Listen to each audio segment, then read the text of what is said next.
Yes, yes, yes. It's Raphie Dawkins with a Combat Radio.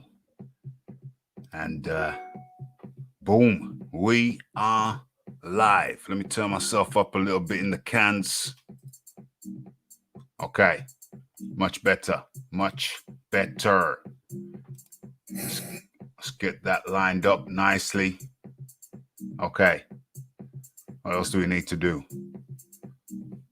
Got to get the right intel. Sound check. Sound check complete. Playback speed complete. Warp drive activated. I don't know if it's activated because the lights are blinking. I don't know what's going on. The lights are blinking over here. I hope we're not in for some kind of power shortage, power outage. It's getting me kind of nervous. I'm getting kind of nervous. Oh, there's no power outage. That would be highly, highly peculiar. But I do note the lights are blinking. It's making me nervous. Okay, let's press on. Let's get this in here.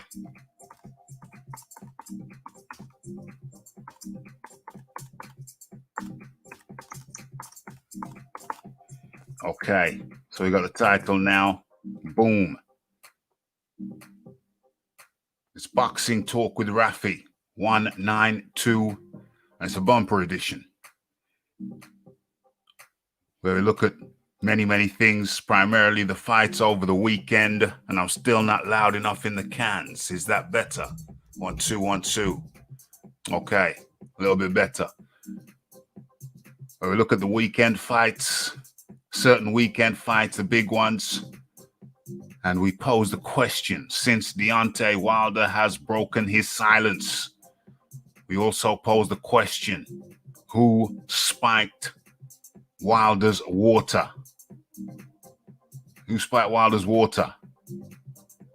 As you know, as you may know, Deontay Wilder has come out. Was it yesterday? I think it was yesterday. Came out yesterday and had a hell of a lot of things to say. So I think we go straight into that video. Take a little look at that video as we allow the area to warm in. And of course, you're in tune to Raphie Dawkins, and it's the Combat Radio. And this is the live. Feels like boom. This is the live show. Boxing Talk with Raphie, 192. Okay, so let's do this warming. Let's do this warming video. Let's get this thing lined up. Stop sharing that and start sharing this.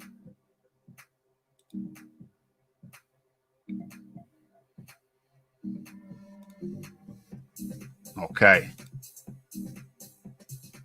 Let's drop the music and start the video.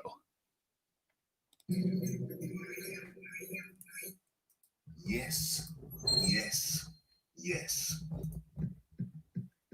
It's the Raphie Dawkins with the Combat Radio.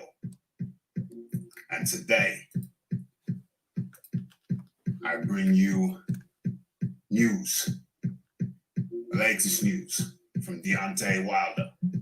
You see, Deontay Wilder's on a little mini media tour, touring certain channels,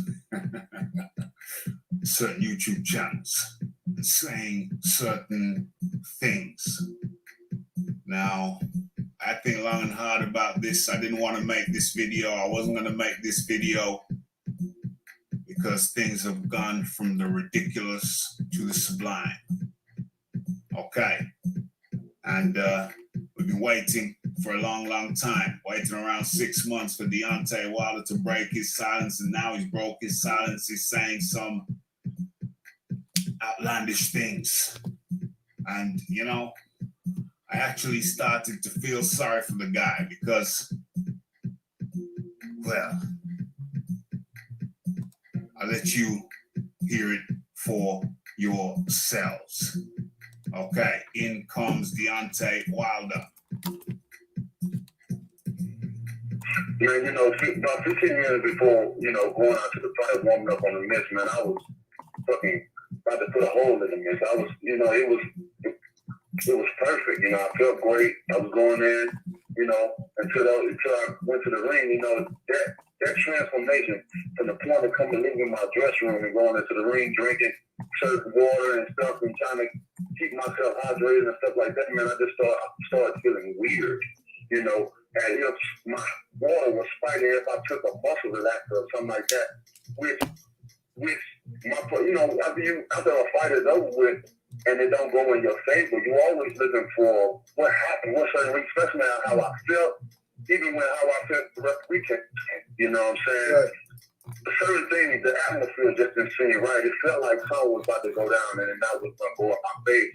You know, many people could feel the energy and the atmosphere. You know, so when I got out there, the only thing that I could reach for is like, damn, what's in my suit? Heavy, too heavy for me? But I would have never worn it if my suit was such a burden on me that I couldn't fight. Why would I do that? Right. This is the way trying to fight of the world. Why would I do that to myself? So I was very smart about certain things, dealing with it. But it wasn't just the suit, 7-8. Absolutely. It wasn't. You know what I'm saying? My water was tampered with, bro. It was like I couldn't. I know what it is to work out and have some heavy work out and after. You know what I'm saying? Shit, man, I can have sex and still go play ball and dunk and do whatever I got to do. Right. It's feeling right here. It was a different feeling. It's like I had no control of my body. My legs was weak and stuff like that.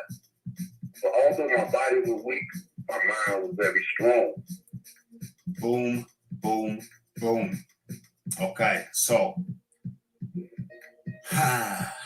maybe now you can see why I was reluctant. I wasn't going to make this video because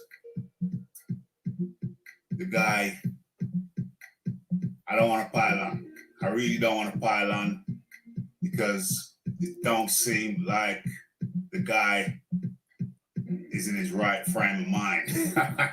I'm sorry, but how can one man, that's just one of the many excuses that Deontay Wilder came out with today in an earlier interview over on certain channels. And further to that, he said that he had a disloyal trainer.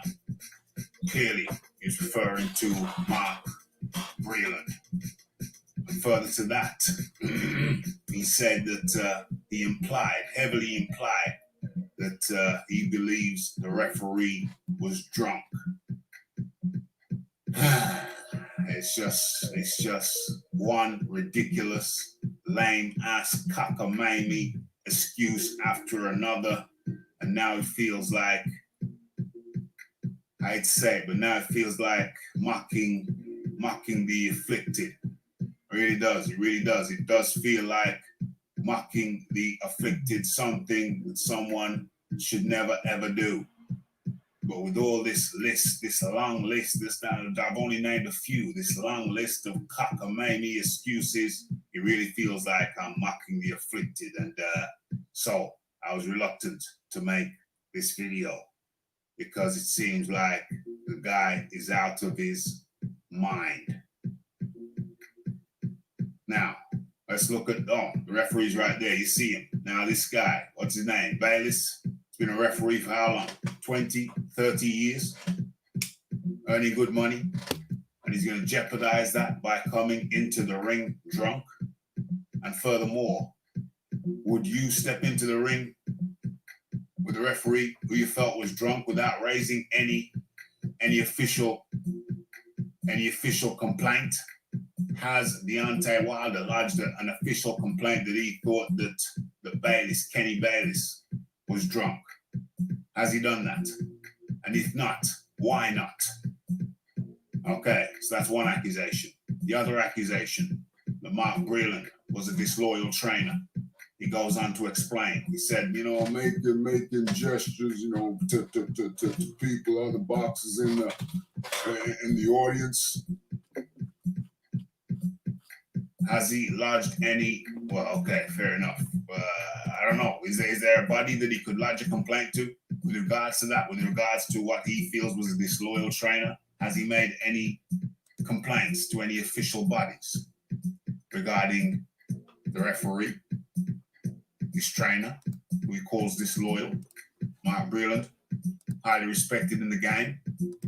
Had no issue throwing him. Well, I can't even say throwing him under the bus, because throwing somebody under the bus is accusing them of something that they did do. So that's not the right term. What else? Okay. And the one that he came out with just now, that his water, he feels his water was tampered with. The water was in his changing room. Presumably no one from the other side had access to the water. So I guess that's what he's calling the snakes in the grass. So there was a snake in the grass in his corner, in his camp. As far as we know, only one guy has been fired, and that's Mark Breland. Very, very poor. Very, very shabby. So, did he have a toxicology report on his body to find out if there was any substances, a muscle relaxant? He said he felt that it was like a muscle relaxant was in the water. Has he had the water tested, the batch of water? Was it a batch of water? Did he himself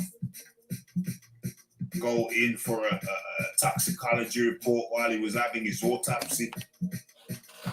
It really does feel like mocking the afflicted, and I'm really not comfortable with this. I don't know how much longer I'm going to be reporting on his excuses, because now it just feels sad.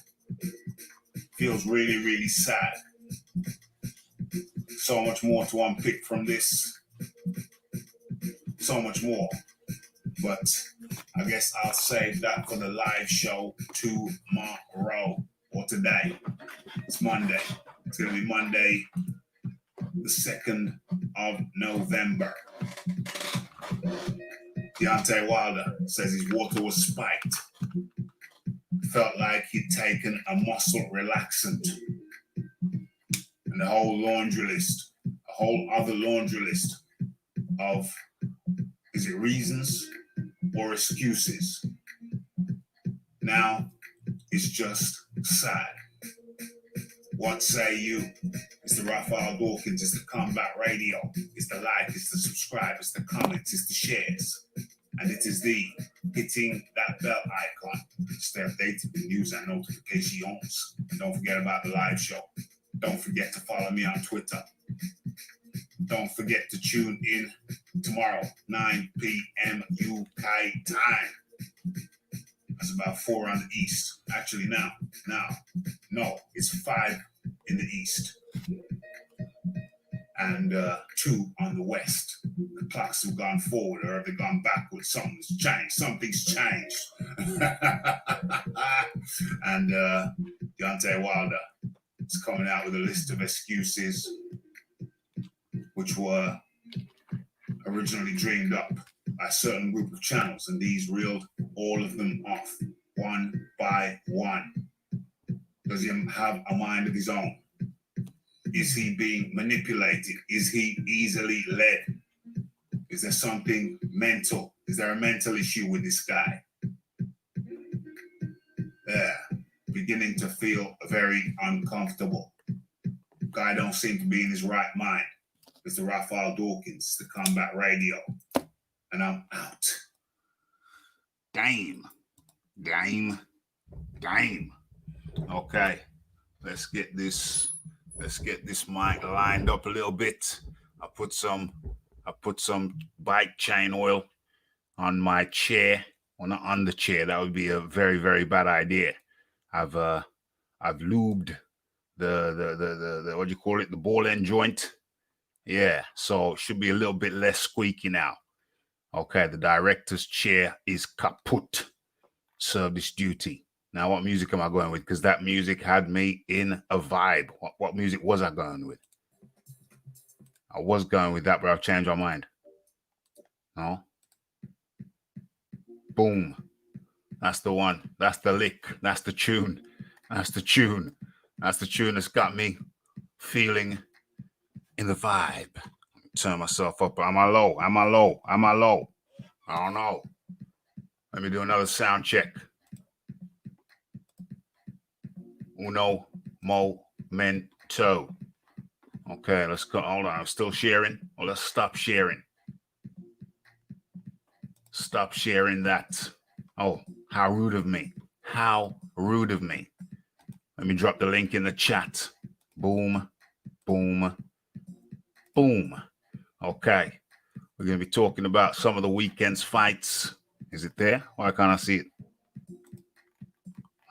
Did I just drop it? What? Is my thing frozen? What's going on? What's going on?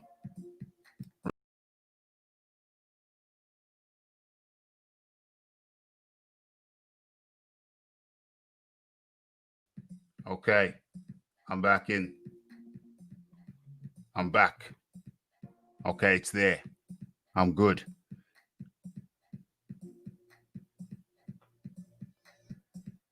Okay, so let's get into this. The link is in the chat. Let me tidy up the screen, and then let's get crack-a-lacking. Let's get into this thing. Boom. Uh-oh, that's not what I want to share. That's not what I wanted to share. Can you see that? I was saving that for later. Let's get that down. Okay. Well, you might as well show you the cat's out of the bag. So might as well show you what's going on. That's probably the next video. Deontay Wilder sues mother. Claims tainted breast milk caused his skinny legs. OMG. As a matter of fact, rat-tat-tat-tat, might as well leave it there. Might as well leave it there. OMG. Big Boys Boxing. How do you do? Do you see that? I let the cat out of the bag. Here I must have just been coming in as you let some cat out of the bag. I let the cat out of the bag. I'm going to show you. Hold on a second. What's going on here? What's going on here? All my energy was sapped. Okay, since I let the cat out of the bag, I might as well let out the bag again. Let's show the people. I was saving this, but some people must have seen it. So might as well show it to everybody. Okay, so this is probably my next video. Deontay Wilder sues mother, claims tainted breast milk caused his skinny legs.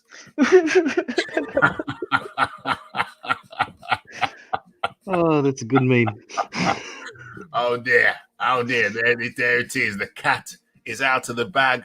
Breaking news, ladies and gentlemen. Okay, let's drop that down for a second, and let's resume normal service. Okay, where am I? Yeah, that looks about right. Where's my floating thing? No, that's changed. So what do you make of this? Where's Don ZB? Where the hell is Don ZB? What do you make? What do you make of the video? Big Boys Boxing. You just heard the video. Yeah, man. Wilder's pretty much just confirmed that everything his fans have been saying for so long is exactly what he thinks, and I find it sad. Yeah. It's very, very sad right now. Very, very sad. Unfortunately,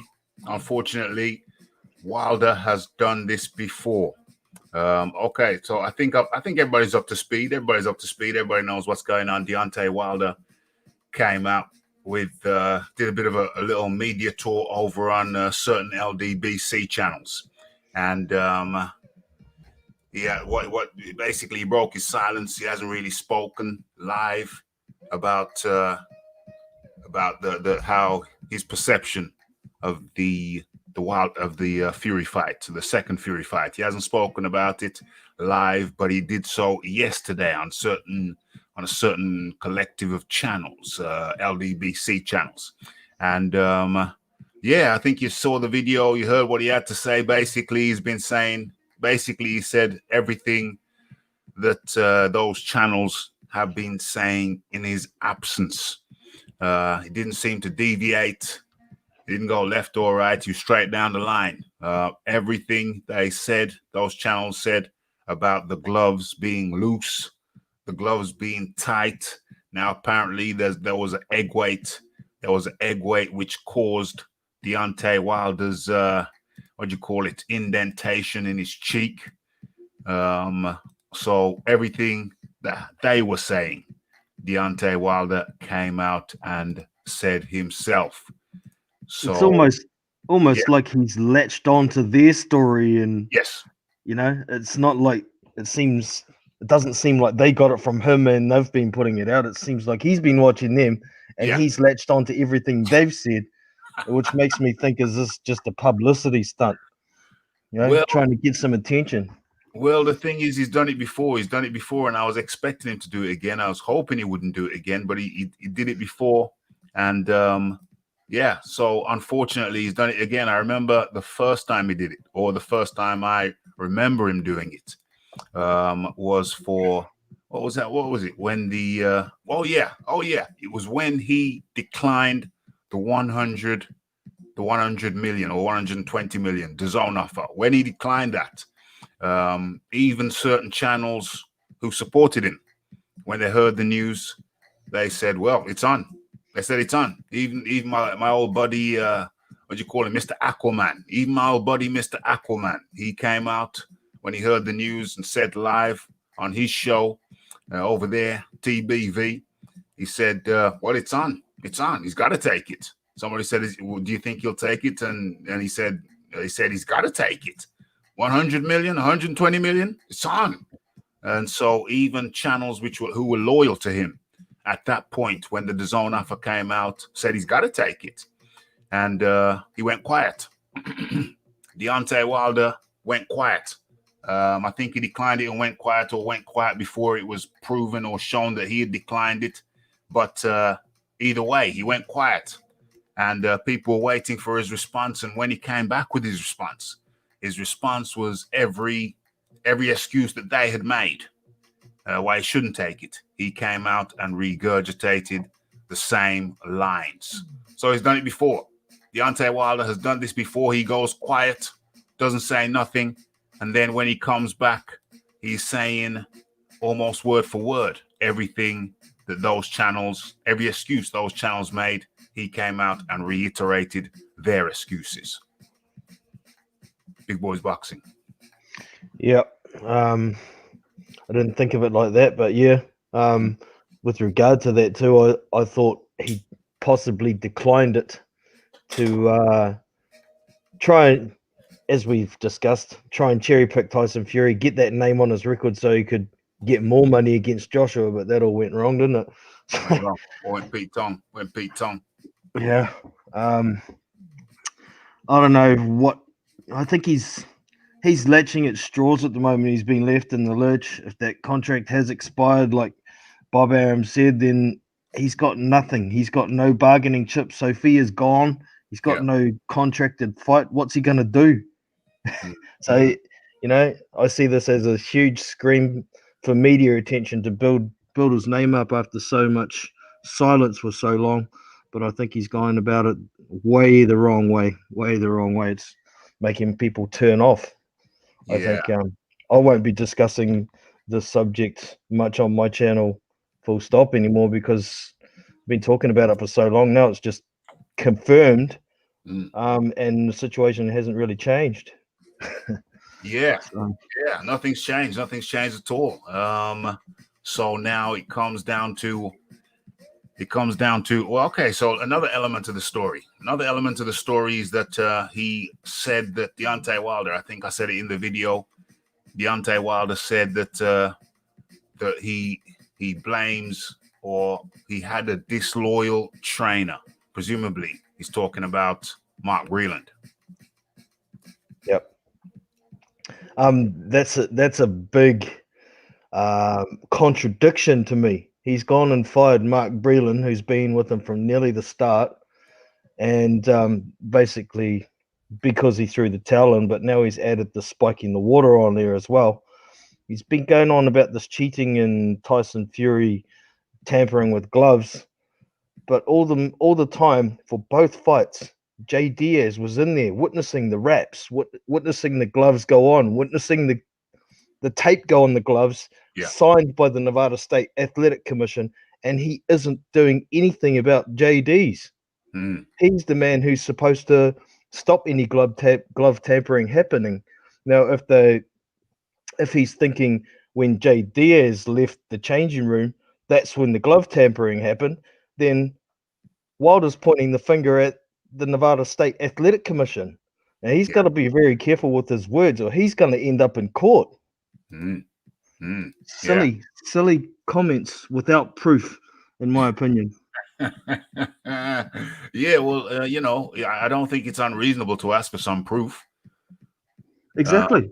I don't think it's unreasonable to ask for a little bit of proof. I mean, there's a lot of words have been thrown around, a lot of accusations are being around, a lot of slanderous accusations are being thrown around, but we haven't seen an ounce of proof.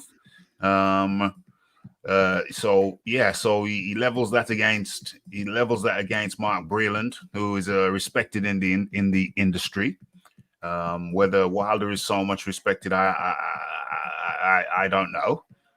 So he's leveling it against a respected Olympian, a respected gold medalist, Olympic gold medalist, a respected ex-world champion, two-time world champion in the form of Mark Breland. And it's just gone. It's just gone kind of a little bit of haywire there. And another of his accusations I'd like to discuss for a second or two. He says that he implies, Deontay Wilder heavily implied in the interview, he heavily implied that he believed the referee to be intoxicated. Your take on that, big boys? Man, he's grasping at every possible straw he can think of, isn't he, really? What did Kenny Bayless do wrong in the fight? Well, apart from having a little tipple beforehand, you mean? Well, even if he was drunk, I didn't see anything in the fight that he did or didn't do that a referee should or shouldn't do. It looked fine to me. I mean, he also said, Kenny Bayless, that if that towel hadn't have been thrown in, he was about to stop the fight anyway. Does that mean he's drunk? Yeah. He's not under instructions to let Wilder go out on a shield. So there's no fault for Kenny Bayless in my eyes whatsoever. Yeah. Drunk, whatever. Exactamundo. Saying that the referee was drunk. I mean, come on now. That you could really end up in court. And he says that he the case they're gonna file a lawsuit. They're gonna take this thing to court.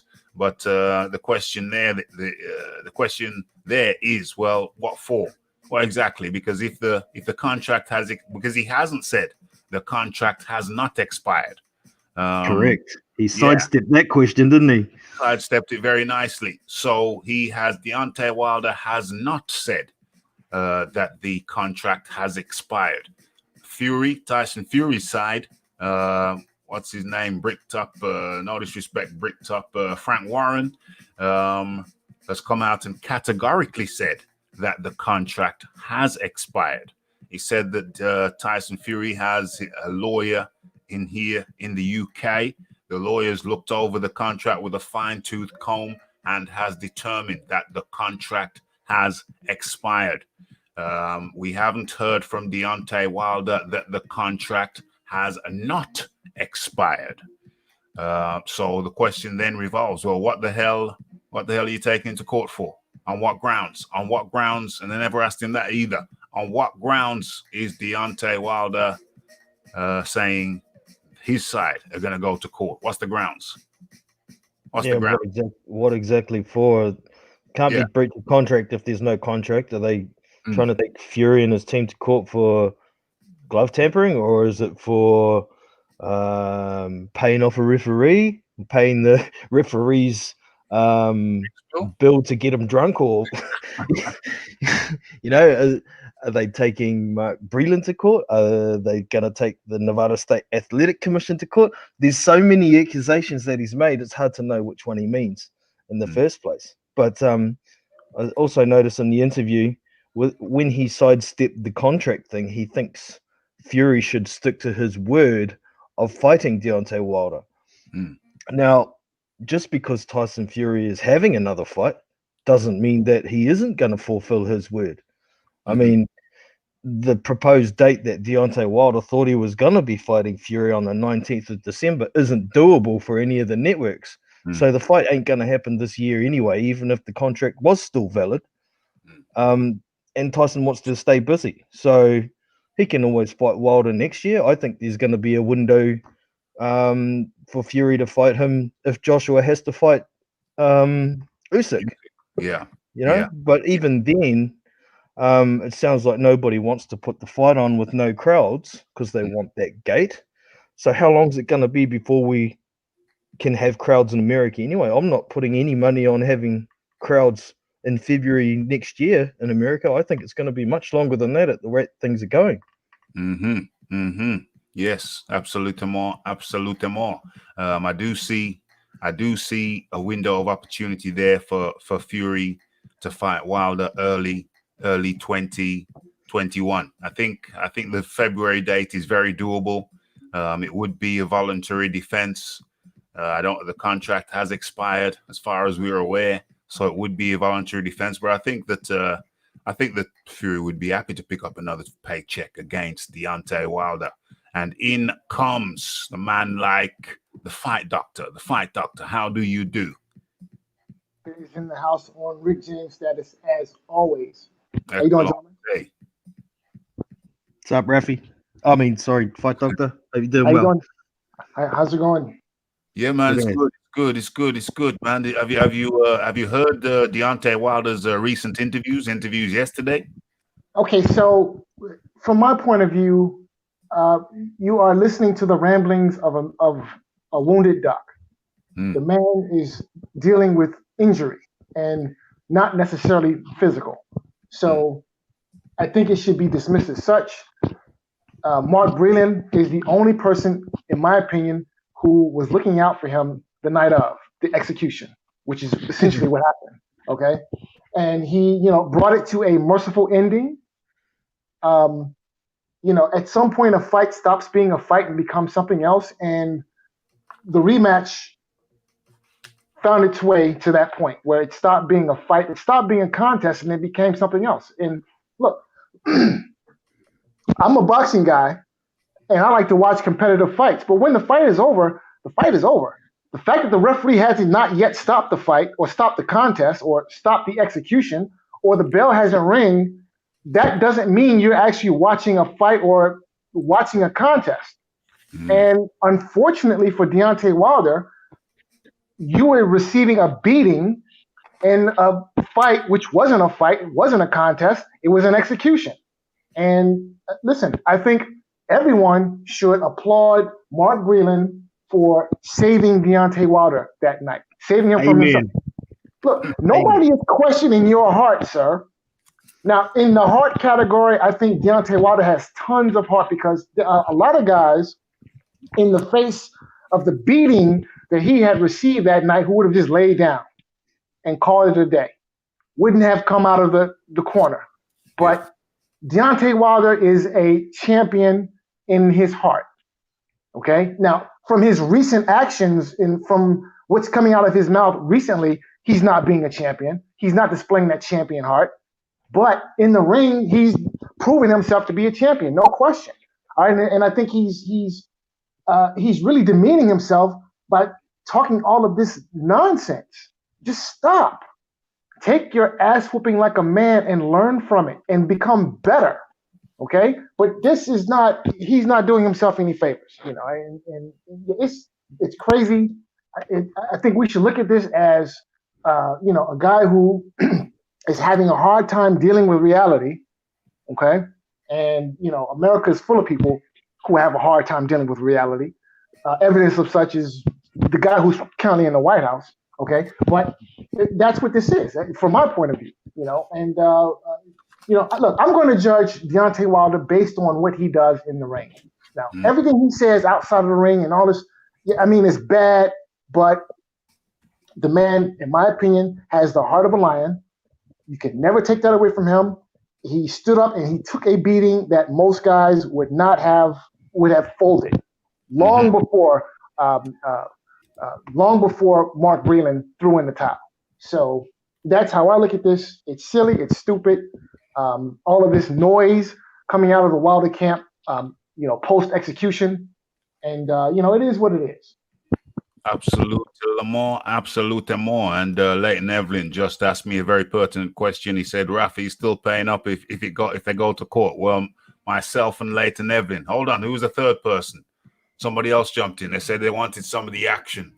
Who was the third person? Leighton Evelyn, and who was the second person? Was it James Jameson? Anyway, two people have accepted a bet with me that Team Wilder take their case, whatever the case is, it's unclear, take the case to court in December, or from anywhere from now till December the 5th when Tyson Fury fights. So anywhere from now till December the 5th, if Deontay, or even the end of December, I'll take the whole of December. I'll extend it to the whole of December, to the 31st of December. Anytime from now till December the 31st, if Deontay Wilder takes the case to court, or Team Wilder takes the case to court, then I owe Leighton Evelyn and one other person. Who was that one other person? I owe them £10, a tenner we call it. And if he does not do that, if they don't take it to court, then Leighton Evelyn and the second person whose name escapes me, then they owe me a tenner. They're going to PayPal. We're going to do it via PayPal. And yes, Leighton, I'm not a Welsher, my friend. If I make a bet, I stick to it. I ain't going nowhere. The Raphael Dawkins Combat Radio is here to stay. Who's not me, mate. Who was it then? Who was it? Who was the second person? The second person own up, because I've forgotten. Everybody's in the house owning up. Oh, it's the fight doctor. Damn, it's the fight doctor. Yes. Okay. So it's the fight doctor. Okay, well, that's sweet. That's perfecto. Okay, so is Deontay Wilder, this is the question to the panel, is Deontay Wilder the sorest loser ever? He's certainly looking like it at the moment. I mean, he's got a big ego. His ego's been irreparably damaged as far as he's concerned. And he's not taking it well. I did notice about the taking it to court thing in one of those interviews that he said he doesn't want to take Tyson Fury to court. He wants to get him in the ring so he can punch him in the face. But to me, from where he stands, that also makes no sense, because if Tyson Fury's already cheated in the ring twice, why do you want to try it again? And he says if he does fight Carlos Takam or somebody else, or Ajit Kabiel, on December 5th, that's when he's going to turn around and take him to court to try and get him in the ring. I think it's all just words, because I don't think he has any real proof, and that's why it hasn't been in court already. The fight doctor. Hold on. So hold on. You're not an impartial. You're not an impartial guy because you got a bet on this thing. But still, nonetheless, do you think Wilder? Have you had a change of heart? Have you had time to think about it and realize your mistake, or do you still think Wilder is gonna proceed with go ahead with court proceedings? Okay, so here's what I think. Right, I think that there was a contract, or is a contract, between Deontay Wilder and Tyson Fury for a rubber match, and the question is, who hasn't kept up their end of the bargain? Now, my personal feeling is, listen, Arum, ever since his COVID-19 business dropped, Arum has been making excuse after excuse after excuse for why the fight shouldn't happen. So, and the Wilder side has been very quiet in terms of, making the fight. But, whatever noise they have made, that's reached my attention. It's always been, okay, well, we're ready to make the fight. We're ready to make the fight. Let's negotiate. And it's Team Fury's side who have been making excuses as to why the fight shouldn't happen. Now, if the question is, does Deontay Wilder really want to fight? I don't know. I can't answer that. Only Deontay Wilder can answer that question. All right. However, what I do know is this, is that there was or is a contract for a rubber match. And so then there's a question has to be asked, who did not hold up their end of the bargain? Now, the rubber match has not happened. And I guess the deadline has passed or whatever the case might be. I haven't seen the contract. I don't know anyone who has. So who knows, what type of clauses are in the contract? I don't know. So, but I do suspect that this will end up in court because at the end of the day, it's all about money. And, somebody owes somebody. And if a fight didn't happen, and if one side is ready to fight and they're making a fight, and the other team, well, they haven't made a fight, so they're not getting paid. So somebody's going to have a problem because somebody's not getting paid. When somebody's not getting paid and there's a contract involved, well, to me, seems like somebody's going to be pressing that issue in court. So that's just what I think. Well, from my perspective, what I understand of the situation is that hold on a second, let me see what's going on here in the chat just real quick. Wilder said on Barbershop Conversation that he's going to court. Yep, he did say that. But words are words. We're looking for actions. Words are words. Wilder said many things. But we have not seen the corresponding action. And that's problematic. Okay, let me pick another few things from the chat. Cliff Bailey says it is. Fight Doctor, is it? Is T. Fight Doctor is T? What? Contract have expiry dates. Contracts have expiry dates. Indeed, they have start dates and end dates, typically. Or otherwise, I'm not sure they're enforceable in law, in the court horse. Does somebody want to say something just then? Without the belt, Wilder is, I don't know about worthless, but let's be polite and say without the belt, Wilder's stature is compromised. I think that's a fair comment. What we got here? Probably will go to court. Leighton Evelyn, yeah, Wilder probably will go to court, and it will be him. OMG. Philip Carl Roberts' comedy skills coming to the fore in the latter part of 2020. I don't know what he's on, but it's working. I might have to hire him as a writer for the Combat Radio. What's going on here? James Jameson on the politics tip. Anyone else? What super chat bet? Oh, anyone wants a super chat bet on Biden? Trump beating Biden in a landslide. I know James Jameson, massive fan of the Donald, of the Trumper. What are we going on now? What are we going on here? Leighton Evelyn says, Wilder said, yep, covered that. That money will pay for a PPV for you. Absolutely. It'll pay for a PPV for all of us. Okay. No commercial value.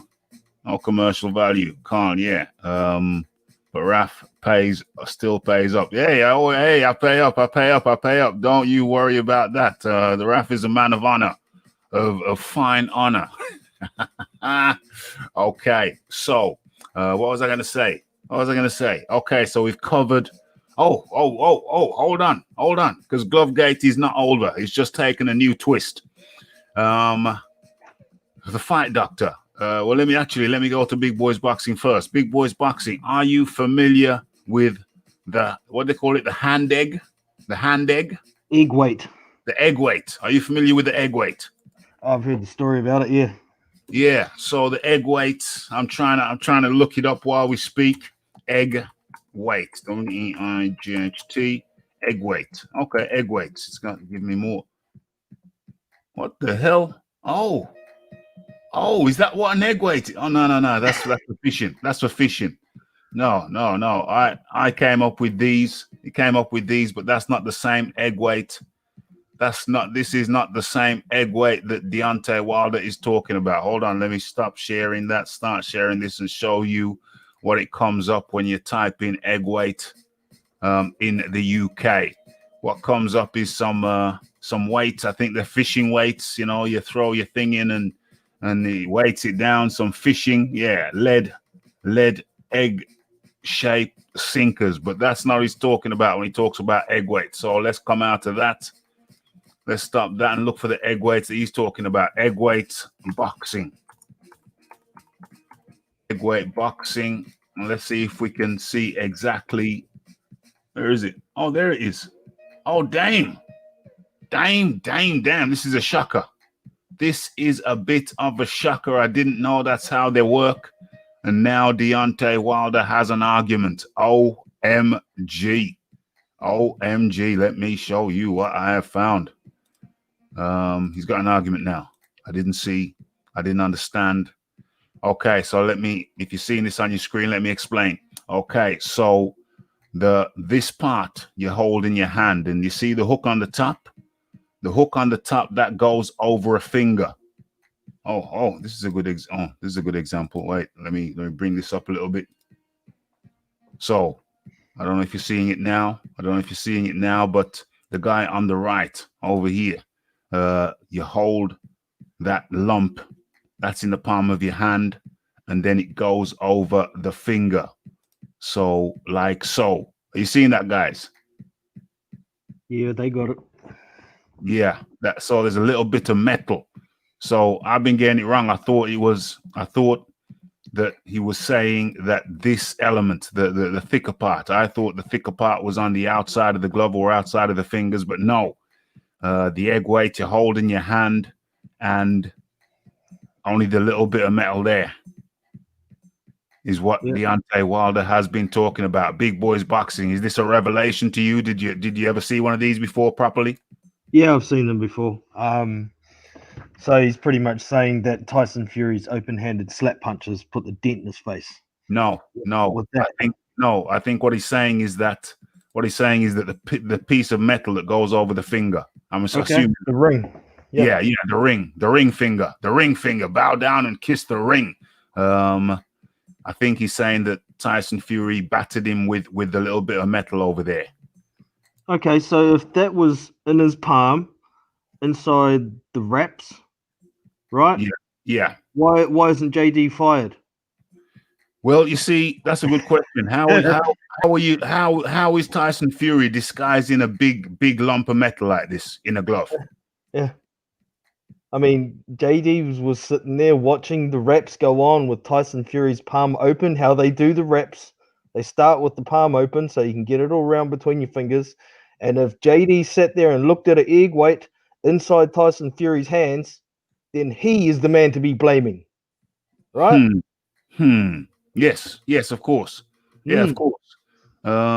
He's the one to be blamed. Obviously they're saying that he slipped it in sometimes after when JD's wasn't around, they slipped a big lump of metal like this. I'd never actually seen one of these things. Can you imagine trying to get that ring on your finger over top while there's wraps on your hands?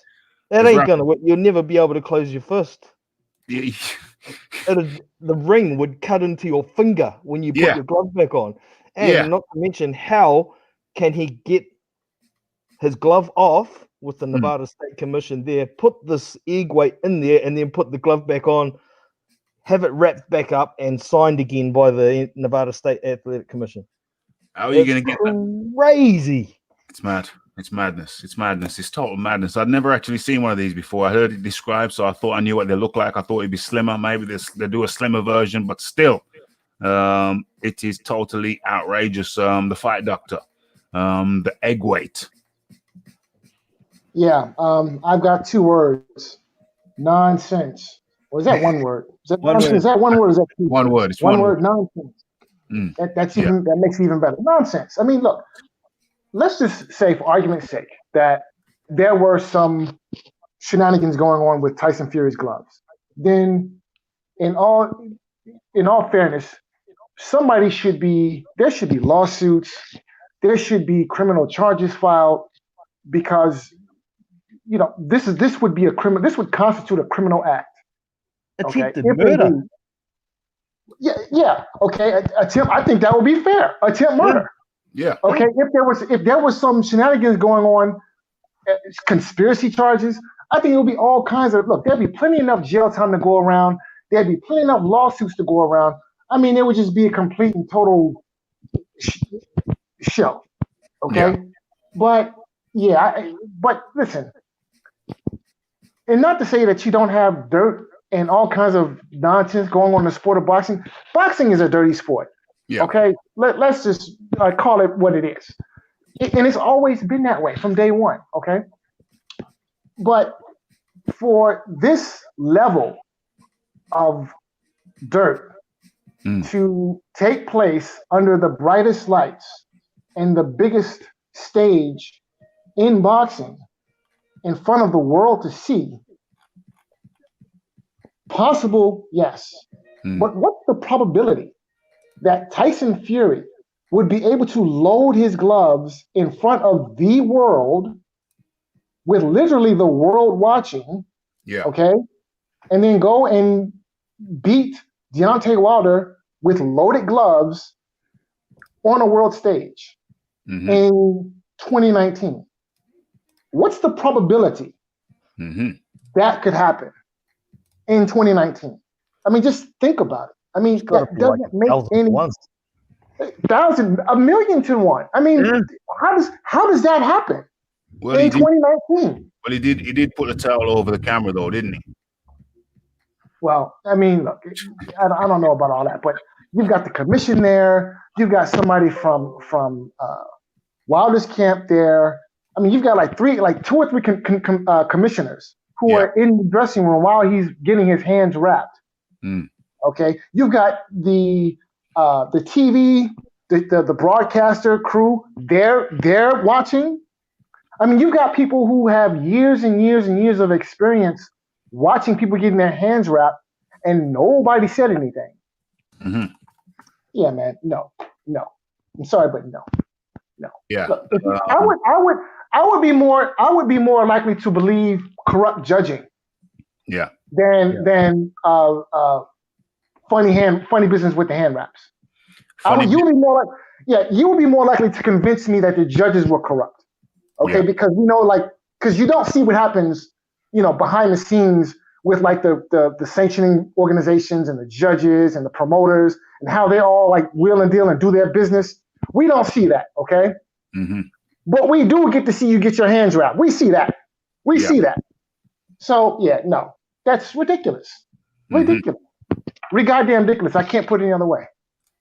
Outlandish, outrageous. We're looking at the glove now. We're seeing the left glove now. I can't see any hand weight. I can't see any big bulge in the left glove there. I'm sure as the video proceeds, we're going to get a glimpse of the right glove being open as well. So that's playing in the background. But in the meantime, in between time, we have Jay Blues. Jay Blues, how do you do? What up, Raph? What's up, everybody? Welcome. Yeah, man. I'm good to go. We're going to go into lockdown over here in the UK again on Thursday. Oh, shit, man. I know. It's crazy. It's madness. It's crazy. It's crazy time. Almost out the woods, Raph. We was almost out the woods with that. And this glove gate nonsense. Wilder ain't nothing but an opportunist, right? Talk about it. He's a complete. You keep it clean over here? Keep it clean. Very clean. Okay. Squeaky clean. I was about to go off. I'm glad I asked you. Squeaky clean. Dave Chappelle has a comedy bit. Or was it about what was it? It'll come to me, but carry on. I just realized it's a bit more controversial than I want it to be, so carry on. Right. Wilder, man, he has no leverage anymore, right? He has no bargaining chips. He sat on his butt for almost a year pondering, just contemplating what could I possibly do? Like what, maybe he's physically debilitated, maybe he's diminished and he's trying to recover from that with the whole bicep injury or surgery, whatever, man. Yeah. Now he's just tapping into, could you imagine being so lacking in credibility that you would have to tap into conspiracy theory to regain some kind of muster, some gusto, to get some kind of worth again? You would have to validate all these lunatics. It's just so outlandish, man. Like when I saw him saying those things, when I saw his mouth moving, saying those words, I couldn't believe it, man. It's still tripping me out. It's outrageous. It's totally outrageous. And this is the right hand. This is the Tyson Fury's right hand. So if the hand egg wasn't in the left, but it was in the right, it had to be one of the hands. We just saw the left palm open, and there was no hand egg there, weight, egg weight, whatever. It wasn't there, so it must have been in the right hand. And right about now, Tyson Fury is smushing the jaw of Deontay Wilder with the inside of the palm of the right hand. So if the egg weight was there, surely he would have had a smashed jaw or an indentation, the shape of an egg on his jaw. But he had it on the cheek. He had it on his cheek, not his jaw. But he's being smushed there. He's being smushed there. So where is the egg weight? Where is the egg weight? It's crazy to me. It's madness to me. Complete and utter madness. Raphie. Big Boys Boxing is out for 5 minutes. Big Boys Boxing is coming back. The Fight Doctor. Raphie, can I just jump in for a minute and just take this opportunity to state the obvious, that which is this: when you have a guy who is 260 pounds and knows how to box, he doesn't have to be a George Foreman caliber puncher, right, to hurt you, right. When a 260-pound man is sitting on his punches and punching with mean intentions, and you are showing next to no defense, well, you get the Wilder Fury rematch. That's what happens. So all of these, conspiracy theories about the gloves and shake weights and whatever, that's all nonsense. Okay, just do the math and just look. What happened? You have a 260-pound heavyweight who knows how to punch accurately and was hitting you with good, solid, accurate punches on the side of your head every opportunity that you gave him, which were many. Yeah. And you received a beating. There's no complex algebra there's no complex calculus here. This is simple arithmetic. Yeah. 1 + 1 = you got a beating. Yeah. Simple. Okay? I don't understand why do we need to jump through flaming hoops and do all this complex mathematics to come to some far out conclusion when the evidence points to a simple examination of what's in front of you will tell you what happened. Okay? Man. Look, the fact that Tyson Fury isn't George Foreman is beside the point. Yeah. Okay. A 260. You do not want a 260-pound heavyweight hitting on you frequently. You don't. That's not what you want. Okay. No. Listen. Look. Can I use the example of one of my favorite heavyweights all time? Probably next to Mike Tyson, my favorite heavyweight, Larry Holmes. Okay. A guy you were never confused with George Foreman. Okay. No. But Larry Holmes is not a guy that you want punching on you frequently. Absolutely not. Okay? Because if you give Larry Holmes the opportunity to hit you, he will knock you out. Yeah. Period. It does not matter who you are. Yeah. If he's hitting you, and if he's hitting you frequently, and if you let a guy like Larry Holmes sit down on his punches and hit you hard, he's going to knock you out. Yeah. Period. Okay, and we need no complex mathematics to come to that conclusion. Oh dear. Philip Carl Roberts says, can you imagine a court case where Deontay Wilder's witnesses would be blue blood and barbershop conversations? Oh man, that would be worth that. That would be pay-per-view. That would be pay-per-view. That would be pay-per-view. That would be absolutely Hilarious. Hey. Yeah, salute to the judge. Salute to the judge. Yeah, get the super chats in. not to diminish his wins, because he had some decent wins. Yeah. But Oliver McCall will historically garner more respect than Wilder ever will. Oh, of course, by far. The Atomic Bull, of course. BG London up in the building. My opinion is Wilder, Fury are innocent till proven guilty. Wilder Fury are innocent until taken to. Okay, you're gonna have to elaborate on that, my friend. That's like a puzzle. That's like a puzzle. Okay, so what we covered? We've covered the hand egg. We've covered the Mark Breland spiking his drink allegedly. Presumably, he's alleging that Mark Breland did it. And we've covered the referee allegedly. Wilder alleges the referee was intoxicated. So I think those are the three main charges. So Tyson Fury being called a cheat. Well, listen. A lot of boxers play around with the rules, circumvent the rules. But to say a man had a big lump of metal in his hand, in his gloves, I think that's a little bit too much. It's a little bit too much.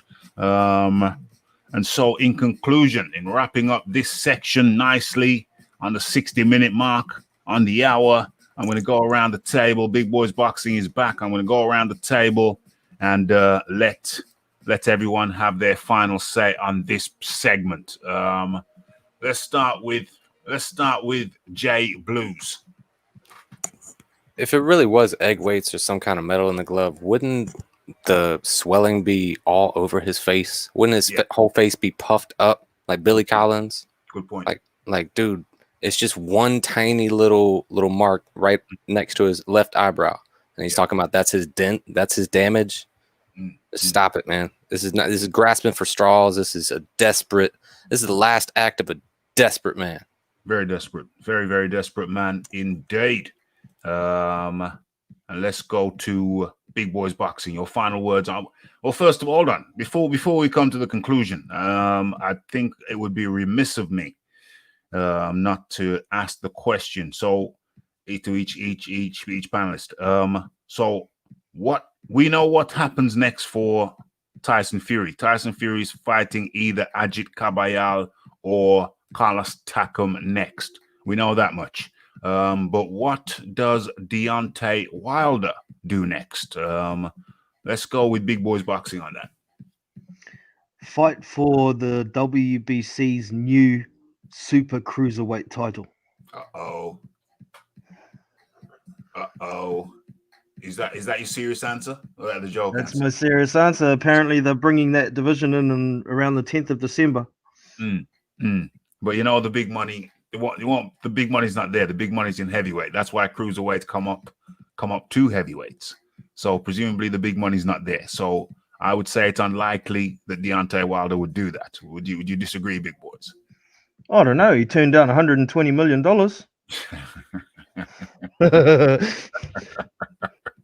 So realistically speaking, though, do you think he's likely to do that more so than take another fight at heavyweight?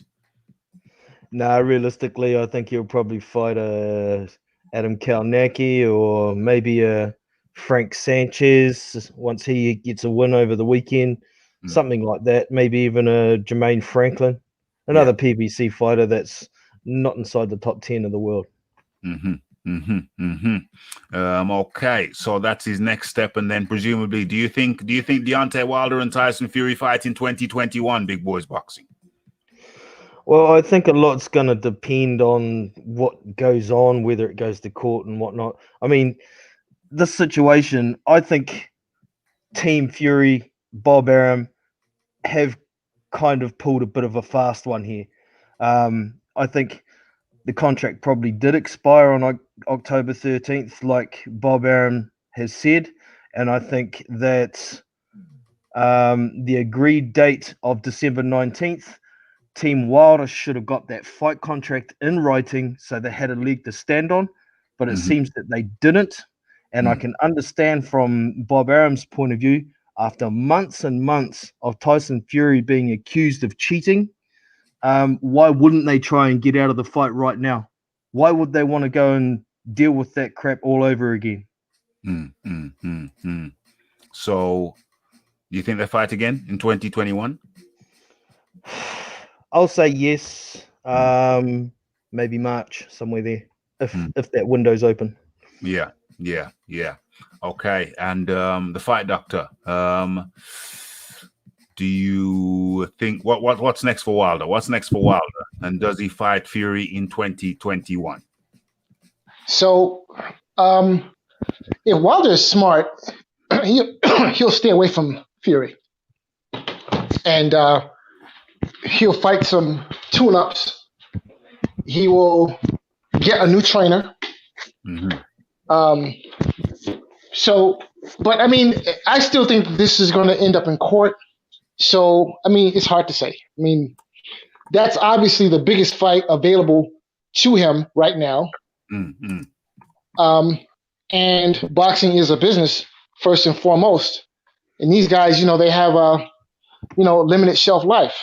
So, I guess it just depends on the strategy employed by Wilder's handlers. What are they thinking? Are they thinking, cash out? Because if they're thinking cash out, then of course that means they want Fury next. So I mean, I don't know. I honestly couldn't even begin. Boxing, the theater of the unexpected. Who knows what's going to happen? I wouldn't. The only thing I can predict, the only thing I would bet on, which is what I have bet on, is that this is going to see the inside of a courtroom. Of that, I'm sure. But in terms of what Wilder does next, what Fury does next, I have no clue. No clue what happens next. Jay Blues, do you think Fury fights Wilder in a voluntary fight in 2021? Nah, Wilder's physically destitute, man. There's something wrong with him. He wouldn't have waited this long to expose some nonsense video, man. Like, dude, he's going to cash out in his next fight. I don't see him taking any more tune-ups and getting back to any kind of standing. Like, it's over for him, man. He's got to get one last bang, one last hurrah, or else. Who's his last one last bang? I don't know, man. Fight Ortiz a third time. Well, if he wants to go out with a bang, one last bang, it's got to be Fury then, hasn't it, or Joshua, or fight Ruiz and get sparked out proper. Yeah, but that's not a big bang. The biggest bang he's gonna get is from Fury or Joshua. Well, so he don't want that smoke though, Ref, and you know this. Well, the thing is this: I think he'll take the smoke for the money. He'll take the smoke for the money. Someone spiked his drink again. It's gonna be some mortal smoke that he might not make it through, man. Okay, so we've covered that topic. Thank you very much for everybody who was in here to cover that. But we move on. My say on the whole thing. Is that it's very confusing. So I'll just stick to what my general thoughts are. You see, I'm confused now because Wilder's sounding like he wants to fight, but I don't think he wants to fight. So I'm confused. Sounds like he wants to fight, but my gut tells me he doesn't want the fight because he knows it's going to be more of the same. It's very confusing. I'm confused. He's thrown out some misdirection. He's got me second guessing myself. My instinct says he don't want it, but he's saying he does want it. So I'm trying to square the circle. And to square the circle, I'm saying, well, maybe he takes that fight. Maybe Wilder takes that fight on the basis that he goes out, he might win because if he believes in his right hand, and if he still believes that he can deliver that right hand, if he believes that he can land that missile, then maybe he does want the fight. And if he doesn't land the missile, well, he goes out an even richer man than he is already due to the second fight, due to keeping Joshua's name in his mouth, due to building his profile by keeping Joshua's name in his mouth. Fighting Fury, keeping Joshua's name in his mouth. I could have fought. Oh, we can't overlook this one. I could have fought Joshua. I could have fought Joshua for more money instead of fighting you the second time. Does that not suggest big boys boxing that Deontay Wilder ducked Joshua? Oh, that was before the first fight, wasn't it? Second fight. Okay. Well, I said I could have fought Joshua the second. I could have fought Joshua for that big money instead of fighting you the second time. Remember, he got somewhere like 28 million for the second Fury fight. So he's acknowledging that he would have got more money to fight Joshua than fighting one time than for fighting Fury the second time. wow, I don't know if that fight was even possible in the first place, as Joshua had backed up mandatories and Fury had been declared the mandatory for the WBC as well. So, yeah, the garbage that he's saying he didn't have to fight Tyson Fury the second time in the first place is garbage. Explain that. Well, I think it was in one of the interviews, he said that I didn't have to fight you the second time, but I'm a man of my word, so I fought you the second time. But it's contradictory because when Dillian White had his debacle going on, the WBC installed Tyson Fury as the mandatory. So he did have to fight Tyson Fury. Doesn't matter about his word. That's right. Madness, craziness. Okay, so we've covered that. We've covered all of that. What was the last question I just asked? What does Deontay Wilder do? Oh, does he take the fight? Does he not? Yeah, you know what? I think Deontay Wilder would fight Fury the third time. I think he would fight him the third time based on the possibility that he might land the bomb. The big right bomb. He might do it. It's possible. Is it likely? That's questionable, but it's possible he could land the bomb. So on that basis, I think he would fight Fury a third time. Along with the money he would make from it. Yeah. And there's the speculation that he's sustained a serious shoulder injury as well. I mean, he's 36 years old or 35 years old?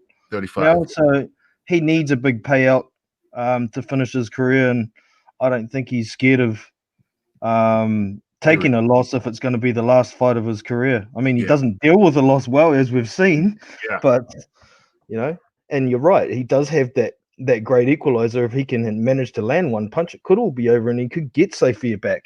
Yeah, it is a possibility. Where are we here? Wilder fought Tyson to build his profile for 50% with Joshua. Eddie's lying. I don't know. He just had it tacked on the Eddie's lying bit at the end. What's Eddie lying about? Okay, folks, don't forget to hit all of the good buttons, the like button, the subscribe button, the share button, and don't be afraid of that super chat button. It's just below where you're typing now. Don't be afraid of the good buttons, folks. It's not mandatory. It's optional. Wilder ducked AJ, man. Man did not want that Joshua smoke. Well, that's what it looks like to me. Cliff Bailey up in the building. Good to see you, Cliff. Where are we? BG London. Wilder said it, not Hearn. Okay, there's something that I've missed. I'm sure you people who are keeping up with the chat know what's going on. But okay, so we're out of that. We've talked about Wilder. That's the Wilder section over and done with. The saga goes on, and like I said, why do we talk about Wilder so much? It's because the squeaky wheel gets the oil. Draws attention to himself with some of the crazy cockamamie baloney that he comes out with. Sometimes I wonder, does he even hear himself speak?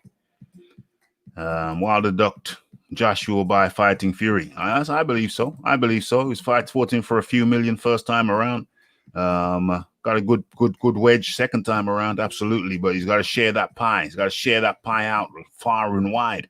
So I do believe he wants another big fight before he retires, even though he's talking about fighting for 5 years. 5 years, a man's body is injury riddled. He's injury prone. How the hell is he going to fight until he's 40? I just don't see it whatsoever. So with that, with that, we've come to the end of that segment. But of course, we got to have a look at some of the fights over the weekend, and the biggest fight over here in the UK, certainly. Let me share my screen with you. And once again, I got way too many windows open. Let's close that one, and let's have a look at this one, because this is a biggie. It's a biggie. Let me share it with you. Uno, dos, tres. Okay, hopefully you should be seeing that. Yes, yes, yes. Let's make that just a tad bigger. I think we should be good.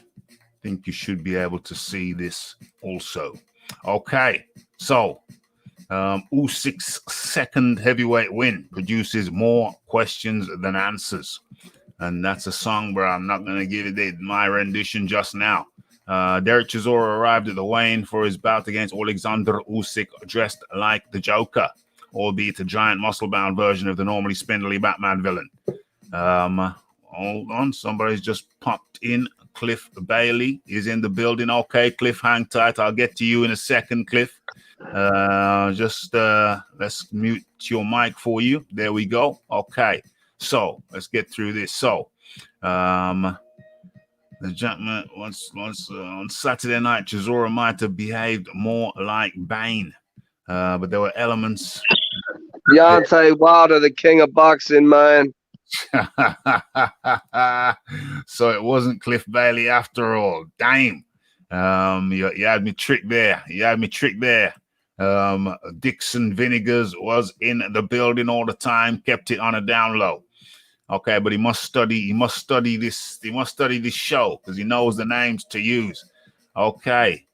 By defying boxing convention and simply mauling Usyk, he seemingly pushed the former cruiserweight kingpin to his physical limit, even if the scorecards on their own don't corroborate that. Okay, so where are we? In his second bout at heavyweight, this time around, Usyk defeated Chisora by unanimous decision with scores of 17-11, 15-13 twice. Okay, for significant periods of the bout. Hold on, let me get this highlighted properly. For significant periods of time during the bout, Usyk looked extremely uncomfortable, as if he were running out of room trying to evade his 255-pound opponent, who outweighed him by nearly 40 pounds. This was particularly apparent in the opening rounds. Chisora chased Usyk to the ropes repeatedly, clubbing him with wide hooks thrown from the same position. A sidearm pitcher might throw the ball, and occasionally a swinging overhand right. Okay, so over time, Chisora's frenzied attack and Usyk's inexhaustible footwork tired Chisora out, and the uncomfortable moments happened less frequently, but round after round, they still happened. Usyk did indeed win the bout. One could scarcely find a Twitter user of repute who felt that Chisora had actually won. But whether your scorecard at home was closer to 17-11 or 15-13, there was still a palpable level of distress that Usyk was under throughout the bout. Okay, let's do a couple more of these paragraphs. Okay, so stylistically, the two men couldn't have been more different. Usyk, the beautiful boxer, a fluid, precise operator who doesn't box like anyone else in the heavyweight division. Left to his own devices, to shadowbox in an empty ring, Usyk would be a mesmerizing sight. A stage dancer who happens to love punching. In fact, when he's shadowboxing and training, he often does break out into the traditional Ukraine dance, sometimes mid-round. Let's get to the pertinent points of this. It's a long thing. Where are we? Okay, so is a good one. Usyk is an undersized heavyweight by today's standards, standing at 6'3" and weighing less than 220 pounds. He was moved around by Chisora in the clinch and seemingly troubled by his mass at times, although clearly not enough to cost him the fight. But Chisora's size comes in a different package than other top heavyweights do. Del Boy is built more like a linebacker, while Anthony Joshua, for whom he is now the mandatory challenger, is more like an NBA small forward. That doesn't mean nothing to me. Small forward, NBA, national basketball, small forward. One has to wonder if Usyk would actually fare better with someone like Joshua, who will follow boxing convention a little bit more closely than Chisora ever would. Save for moments when he's hurt his opponents, Joshua would seldom sell out to rush and crowd an opponent. Joshua is somewhat adept on the inside, particularly with his uppercuts, but his game is still a long-range one, particularly after tactical adjustments made following his shocking loss to Ruiz. Where are we? The final paragraph. I read this one because I agree with a lot of what it says, but others out there may not. Get your opinions in. Okay, so Usyk's trademark gap-toothed smile and playful nature returned when the final bell rang, but it was nowhere to be found for the 36 minutes prior. As the zone announcer Nick Haling commented during the bout, this is not enjoyable for Usyk, which is notable for a fighter who normally has more fun than anyone in the sport seems to. Perhaps he would have more fun with a less sinister villain, so to speak. I like that article. It summed up a lot of what I felt about the Usyk versus Chisora bout. Big Boys Boxing. You watched the fight. Sure did. What was your takeaway? What was your takeaway from it? Some people are saying that Usyk got somewhat exposed. What is your position on the matter? The fight pretty much went exactly as I thought it was going, to be honest. Mm-hmm. I've watched a lot of Alexander Usyk. I've seen him have trouble with fighters that make it a bit rough with him, i.e. Maurice Breedis. Yeah. Got right on his chest and made it tough for him. He didn't enjoy that fight a lot. He's a great fighter when he's in the pocket, but you get closer than mid-range, and he doesn't really have a lot of an inside game. Never has. Always knew that the first 4 rounds in particular were going to be very tough for him. Knew Derek was going to throw a lot of body shots, and I knew Usyk wasn't going to like it. Mm-hmm. I was, however, a little bit disappointed with the referee allowing a few low blows, allowing Chisora to hold with one arm and hit with the other hand as well. And those were some of the things that Alexander Usyk obviously wasn't happy about. You could see him looking at the referee, looking for assistance in those situations. But you can't do that when the guy's right on you, because you're going to get punched in the face. You got to wait for a break in the action if you're going to try and complain to the referee. Yeah, I agree. But yeah, it was a good gauge fight to give us an idea of how Usyk's going to go against some of the bigger guys. There aren't a lot of guys who are at the top of the division who fight like Derek Chisora. No. Like that article said, with Anthony Joshua, he's more of a guy who's going to stick to a bit more boxing. He's a bit more sensible. He's not so much like a bull in a china shop. So, I think there could be some success for Alexander Usyk against Joshua. I think if he stepped in the ring with Fury, I think it'd be a much tougher fight for him, because Fury's just basically a much larger version of Usyk, isn't he? Yeah. Or he can fight like that. So for me, I don't think it posed a lot more questions than answers. It gave me most of the answers that I already knew were coming. And I thought Usyk did fairly well considering what Derek was bringing. And a big ups to Derek for the amount of effort he put into that fight. It was huge for him. Yes. It was interesting because I came out my diagnosis or my game plan. My game plan for Derek Chisora was to go in there and fight like Joe Frazier. Go in there, change your levels, body, head, body, push him against the ropes, push Usyk against the ropes, and work that body.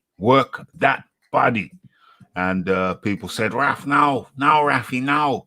You can't do it. You can't. Usyk is too elusive. You can't catch him. Won't catch up to him. But what I saw in that fight proved otherwise. You know, Derek Chisora was taking it to Usyk, like people said he couldn't do.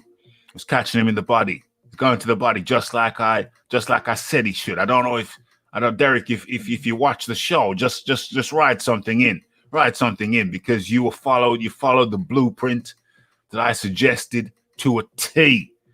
And a couple of the places, one place where you slipped up because I didn't outline that properly for you. My bad. Was the Usyk slipping around to the side. I noticed that Usyk often slips around to the left side.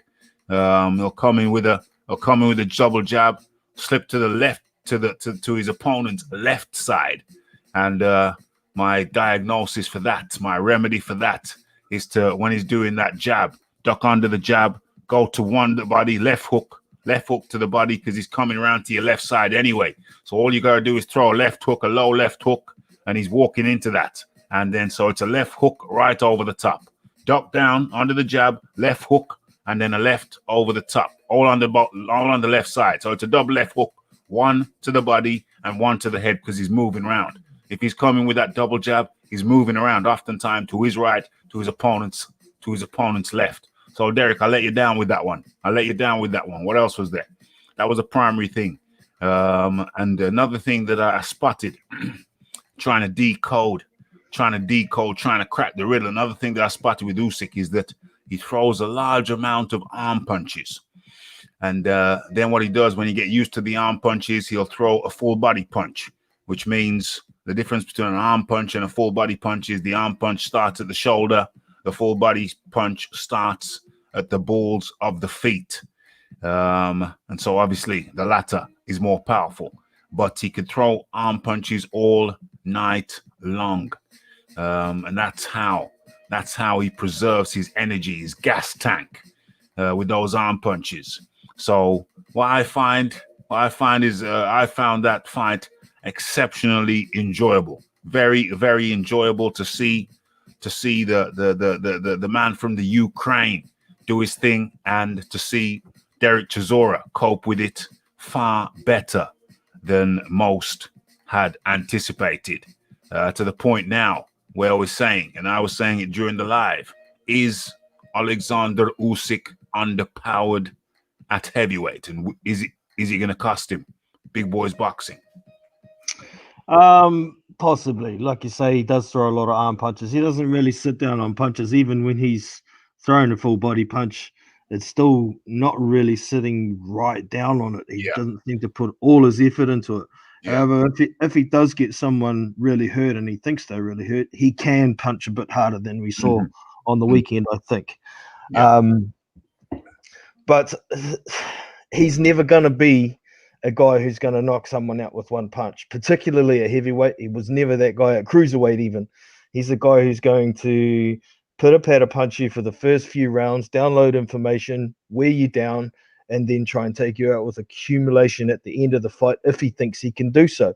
There were spots against Chisora where I thought he did damage Chisora a bit. I think it was the 7th round, maybe the 9th round, but Usyk didn't really jump on Derek. Maybe he thought it's a bit of a Derek playing possum, or maybe he thought he just didn't have enough in the gas tank to be able to take him out after the extensive body work that Derek had been putting in to wear Usyk down. So, like I said, it was pretty much went to script, and I think the same game plan is going to be what he employs for pretty much all fights at heavyweight as well. He's going to try and wear people down and possibly stop them after round 7-ish. Yeah. But, Yeah. I agree. I said that Usyk would come into the fight after the 7th. I said that if Derek Chisora was going to beat Usyk, that would be in between rounds 1 and 6, and then Usyk would come into his own after round 6 or 7 and onwards. But interestingly, I had Derek Chisora on my scorecard, winning both the 10th and 11th round. Some people had him winning the 12th. So Derek Chisora, when we thought he was out on his feet at the end of the 7th, lasted the whole 12 rounds and won at least one of those rounds in the latter part of the fight, which I didn't expect.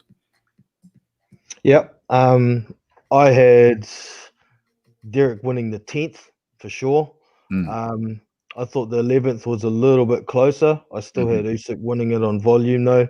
And I had Derek winning the 1st and 2nd easily. And I thought the 3rd round was possibly pretty close as well, but I still had that to Usyk. So I had it 117, 111, but I could definitely see 116, 112. I think 115, 113 is getting a bit of a reach, but depends what you like when you're scoring a fight. I don't think there's any case for a draw or a Chisora win though. Yeah, there's I had it I think I had it 2 rounds in my head. I had it 2 rounds to Usyk. So I had it a very close fight.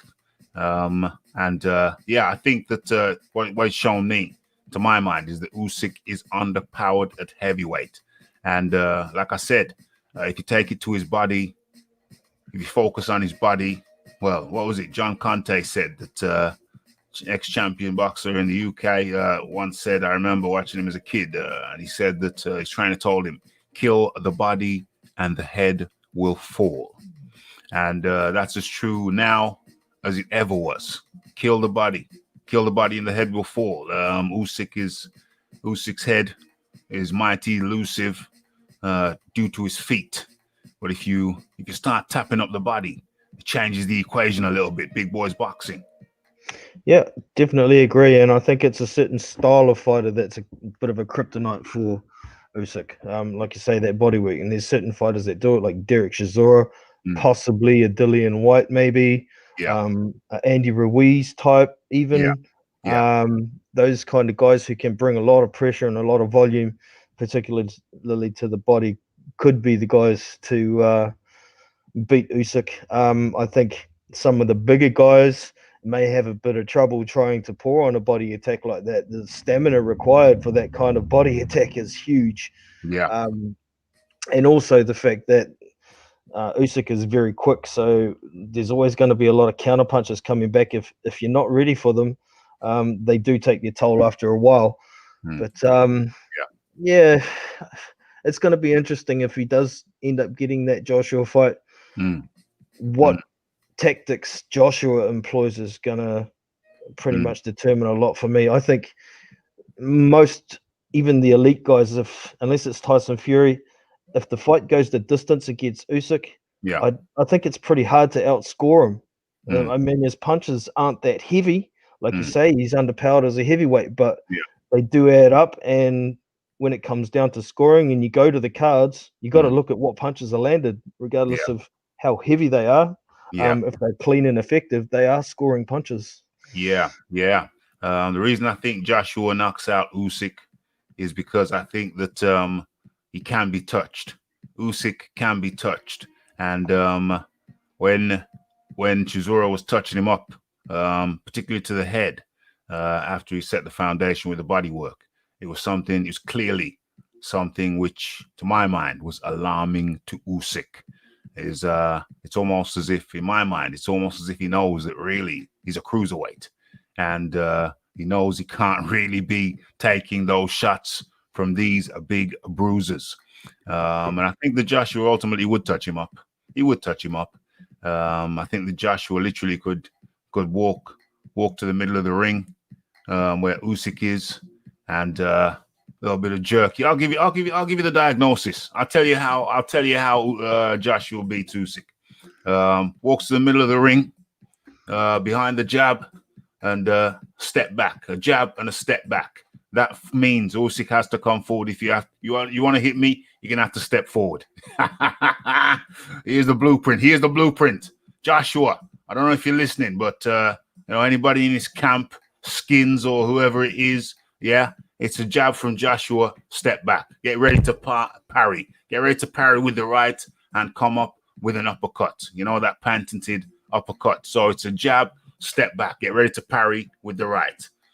Jab, step back, get ready to parry with the right. By now, Usyk's changed angles, but it's okay because you step back. So you can change to whichever angle he's adjusted to. Okay, step forward, step jab, step back. Ready to parry with the right. Ready with the uppercut, whether the uppercut goes to the body or the head. Okay, rinse, wash, repeat. Jab, step back, ready to parry, uppercut. Of course, the right is now available. Boom, boom, boom. What's wrong with that? Strategy? Big Boys Boxing. Nothing's wrong with it as long as he lands that first jab. He has to land that first jab to get that attention and make Usyk be a little bit blinded. But yeah, I do agree that Joshua will probably stop Usyk. I think it'll be a knockout with an uppercut eventually. But I don't know how successful Joshua would be with a body attack. I mean, he does have a substantial reach advantage, and that's going to be a big factor for Usyk to get past. I mean, we've seen Usyk fight super heavyweights back in the what's it called? The World Series of Boxing. Yeah. And even like guys like Junior Farr, who are not too far off the same stature as Joshua, who has fairly quick hands, was still managing to land a few jabs here and there. There wasn't much body work going on from Junior Farr, and that's where he made the mistake. So, yeah, I think it's going to be a case of, like you say, Joshua luring Usyk to come in and catch him with something coming in. But I think Usyk will have some success. Maybe through the middle of the fight where he's still got some gas, hasn't taken it out of him yet. But if Joshua's stamina is up to par, then I think he can possibly stop him in rounds 9, 10, or 11, somewhere there. Yeah. I see Joshua taking out Usyk. Usyk is elusive. Yes. Usyk is a great boxer. Yes. But I just think at heavyweight he's underpowered. And any top heavyweight worth his salt knows what to do. Look at me. I'm just a guy on a channel. But yeah, I was able to blueprint for Chisora his best route to victory. Didn't get it, but it was pretty damn enjoyable. I enjoyed it. Big Boys Boxing. Did you enjoy it? I did. I thoroughly enjoyed it. I was a bit disappointed with the undercard and how long it took to get through it, but the main event was pretty good. That was a nightmare. And talking about, moving on from Usyk now, moving on from that straight right. Yeah, the straight right's available. It's the jab, it's the step back, it's the whatever position Usyk's in. You can easily adjust now. It's just the back foot. You can easily adjust. The jab, the step back. If he comes in on something, it's the left hook. Or the left uppercut, or the left shovel hook, which is in between a hook and the uppercut. Well, it's still a hook, I guess. I call it the shovel hook. It's in between a conventional right angle hook and in between an uppercut. Call it the shovel hook. It's in between the angle in between both of those. It can go to the body, it can go to the head, and of course, the right hand's right there. The right hand's cocked. That's how and why I see Anthony Joshua beating Usyk. And talking about the undercard. Yeah, don't forget about the straight right and talking about the undercard. Oh yes, Red Glove Militant is up in the building. Let me just drop a link just in case he wants to come on in. Okay, so there it is. Right. So Talking about the undercard, we had the Lee Selby versus Gamboa. Did you watch that one? Parts of it through it. I always find Lee Selby's hard work for me. Yeah. As soon as I see him announced in the fight, it's like, oh, okay. Similar to like when I see Huey Fury's announced in the fight, it's like, oh, okay. Well, hey, come on, don't miss out on the shades of Ali. Come on. Just take the shade. Okay, so Lee Selby, sorry all Lee Selby fans, but honestly, it's grueling. It's a hard experience for me. Anybody who listened to that live, though, will know that James Jameson and I and the Bronze Plumber, we went off on a tangent, and so we passed the time well during the Lee Selby fight. Got that out of the way, and I thought to myself, I'm not going to talk about that fight, but I thought to myself, why the hell? You see Savannah Marshall right down there in the bottom right-hand corner. I thought, why the hell did Eddie Hearn not put that one as the fight before the main event? Because these women's fights now with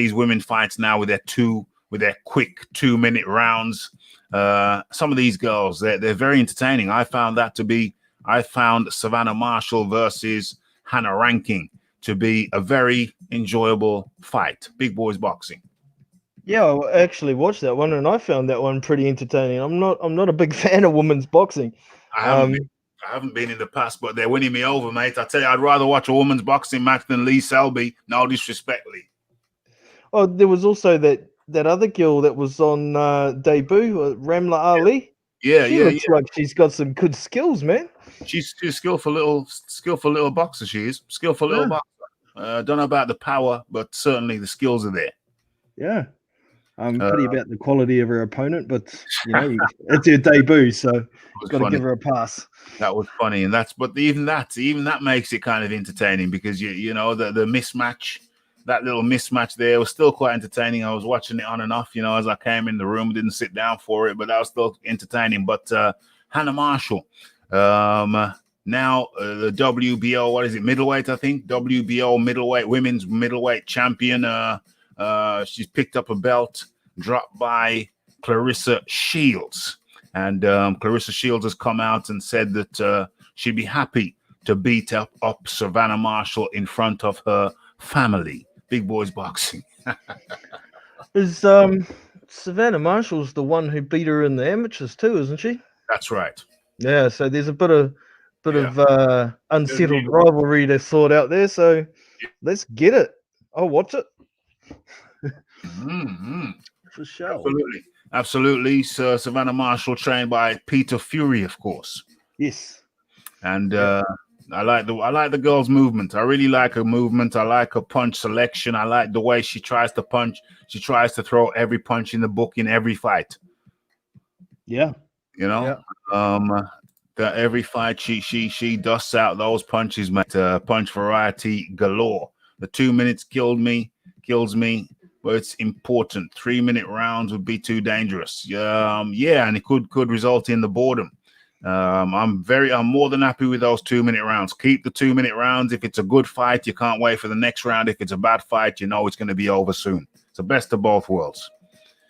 I like the idea of 3-minute or even 2.5-minute rounds, but maybe drop a few rounds off the end or something like that and see how it goes. Yeah. And I think we'd probably see more stoppages in women's boxing, which would bring more people to watch it. If you've got 3-minute rounds, because 2-minute rounds, you wear an opponent down some, and then in that last minute, that's where your knockouts come from most of the time. So, and it is what it is.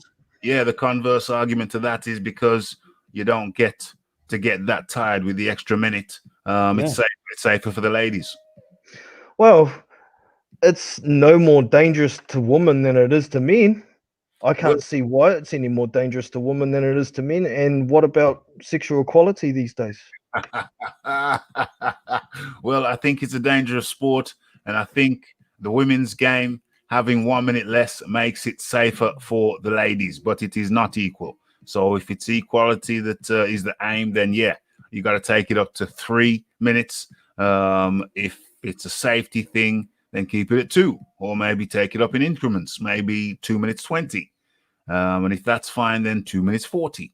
That's another third. And then if that's fine, then 3 minutes. But for the meantime, I think the 2-minute rounds are perfect for me because it stops me from getting bored. So from self, it's not anything to do with you don't want to see women get too badly hurt. Well, yes, that's another factor. That's another factor. Brain damage is not good for anyone, but I think that it's particularly bad for mothers. These women will go on to be mothers. I don't think we want to be breeding a generation of brain damaged women. We've already got enough brain damaged men.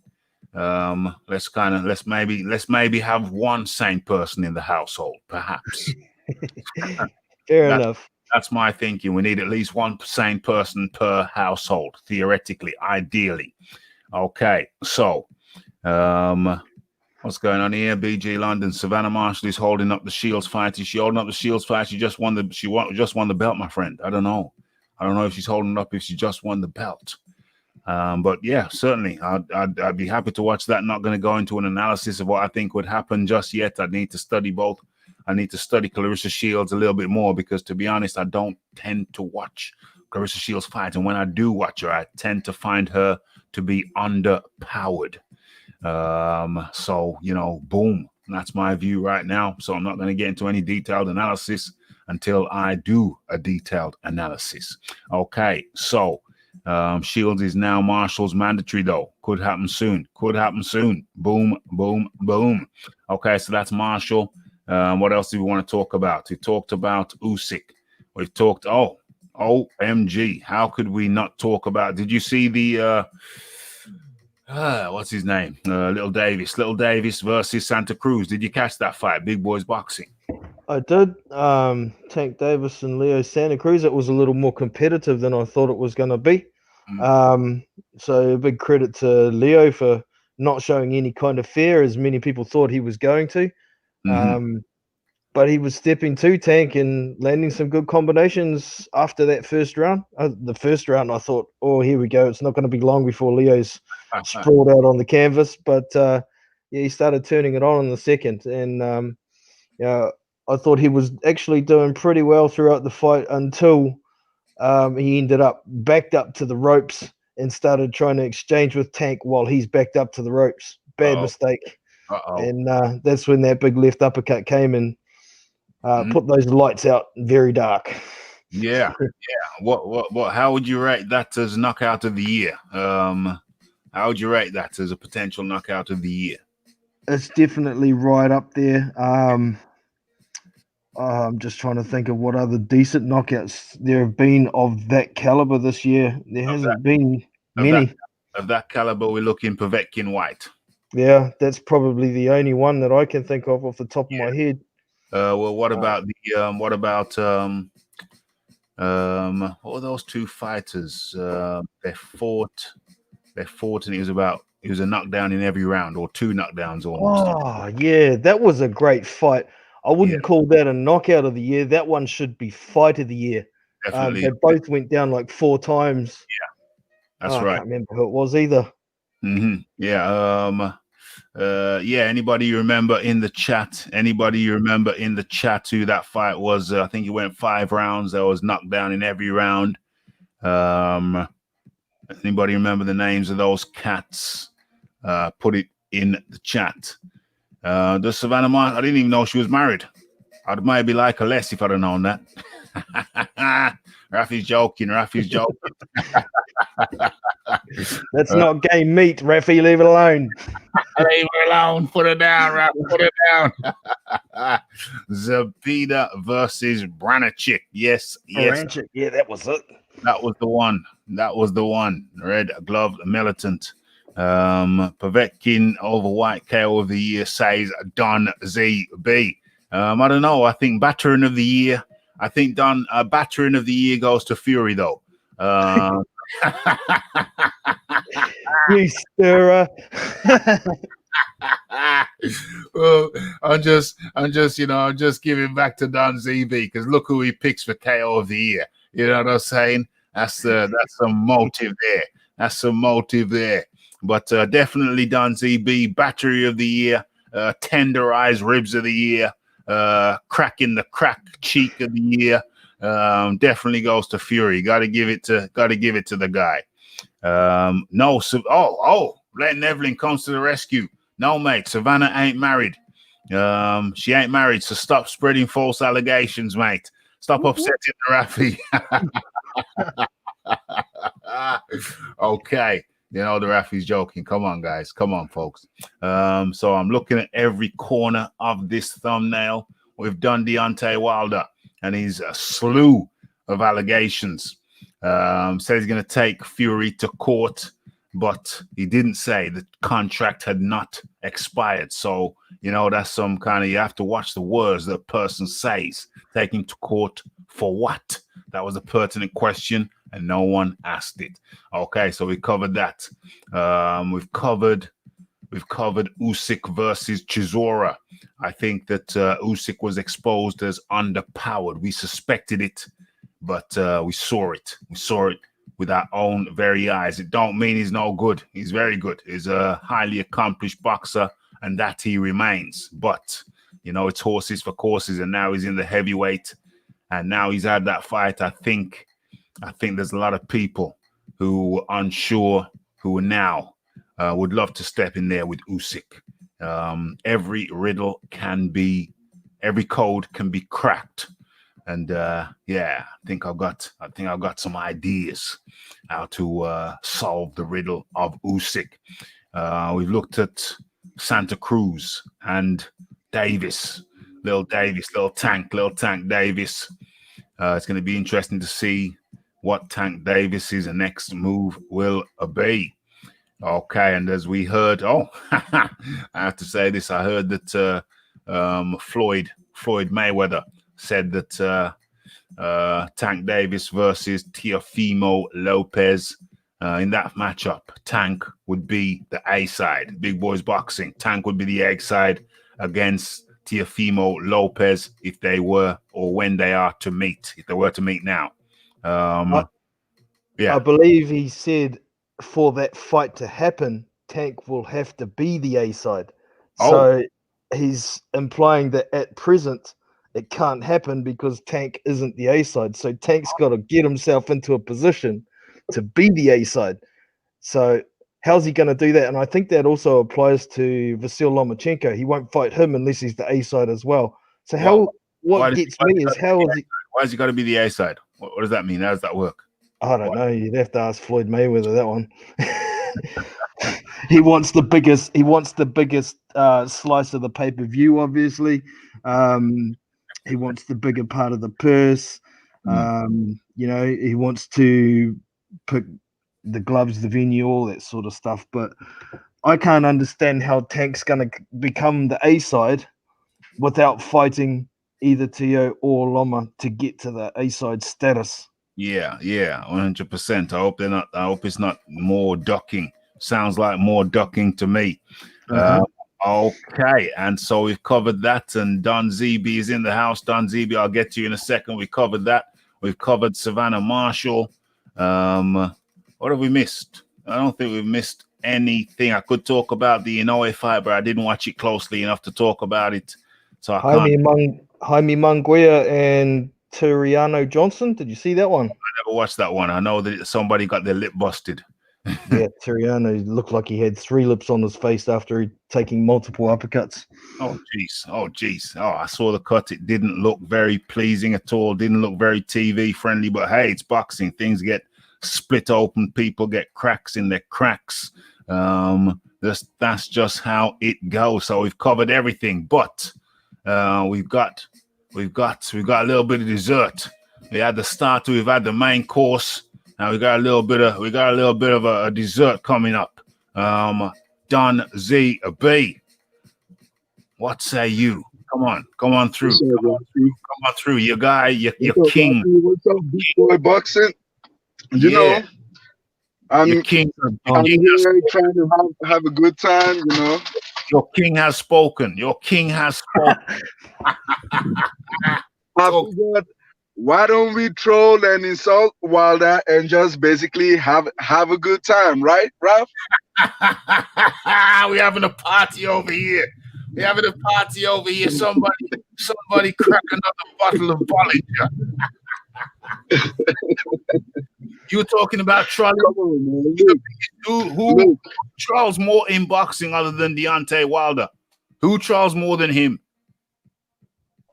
Man, Wilder doesn't throw. He barely spoke. You've been wanting him to say something. He came out and said something, and all of a sudden you're losing your shit, you know? Yo, if he was just going to come out and say and repeat parrot fashion what the LDBC is saying, what's the point in talking when everything he said has already been said by... I'm not even gonna lie, right? I've been hearing Wilder has evidence and he's gonna drop it once he speaks, you know? But I listened to him. I haven't listened to the entire interview yet, but I caught a little bit of it, and it seemed like he's just saying the same thing everybody said. You know? Yeah. So, I mean, I honestly believe Fury cheated, but if you didn't catch him, he didn't do it. Yeah. Only a thief and a cheater if you get caught. Yeah. Well, Deontay Wilder's saying he's got evidence and he's going to take Fury to court. He's saying he's got evidence and he's going to take Fury to court. The evidence he has is what the doctor told him. The doctor said that looks like it's an object that did that to you, you know? So that's his only evidence to bring the doctor on stand. If you did not catch Fury right there, he didn't do it. The only way you can prove Fury cheated was to fight him again and let the fight be more similar with the first fight than it would be the second fight. That's the only other way he could make a point that Fury cheated, because Fury destroyed him in the second fight. The first fight was pretty much even. Yeah. If they can fight a third time and it's similar to the first one, then we would know Fury cheated. No, there's no proof. You only know with proof. Exactly. I'm not going to lie to you, Raphie. I did find it weird that Fury became a puncher overnight. He didn't become a puncher overnight. He didn't become a puncher overnight. All it was that Deontay Wilder couldn't get out of the way of the punches. Come on. I think that Kronk training had a lot to do with that. I think it's a different style, isn't it? Yeah, but he did catch Wilder with a few clean right hands in the first fight. Okay. Yeah, he did. He wobbled him in the first fight. He didn't wobble him. He wobbled him in the first fight. Fury wobbled. No, you're talking about the 12th round, that was more of like fatigue. Not wobble. Yeah. Okay, so when Deontay Wilder gets tired, he gets wobbleable. Well, yeah, true. But I'm saying Fury caught him with like at least 2 clean right hands, like really clean and really good, like the Floyd Mayweather type, and he didn't wobble him. Like he caught him good, and he did not shake him, not even once. He wobbled him a couple of times in the first round, in the first fight. One early and one late. If you're talking about the shots in the 12th where Fury landed good shots on him, that's also when Fury's fatigued as well, so his punches aren't going to be as heavy. Yeah. So I mean, Fury didn't become a puncher overnight as such. He's always been able to put his punches together. He just chooses. He's a bit Usyk-like. He chooses to float around. You know what I mean? Tap, tap, tap, float around. He oftentimes is a points fighter. I mean, the definition of points fighting was when he fought Vladimir Klitschko. Previous to his dismantling, his battering of Deontay Wilder in the second fight. His most notable fight was his fight with Klitschko, and that was points fighting all the way. Unconventional movement, but points fighting nonetheless. He was just looking to put his fist on.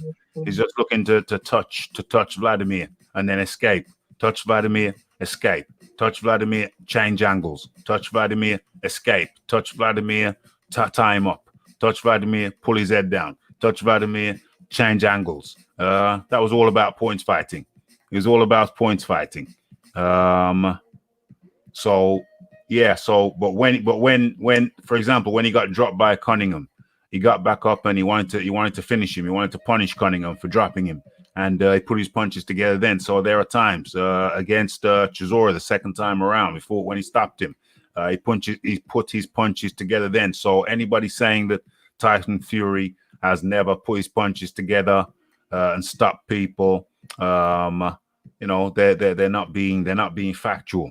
They obviously haven't studied his previous fights because he has put his punches together and stopped people in the past, and that's what he done against Deontay Wilder. So this false narrative that all of a sudden Tyson Fury's never put his punches together and stopped people, that is exactly what it is, a false narrative. It's not true.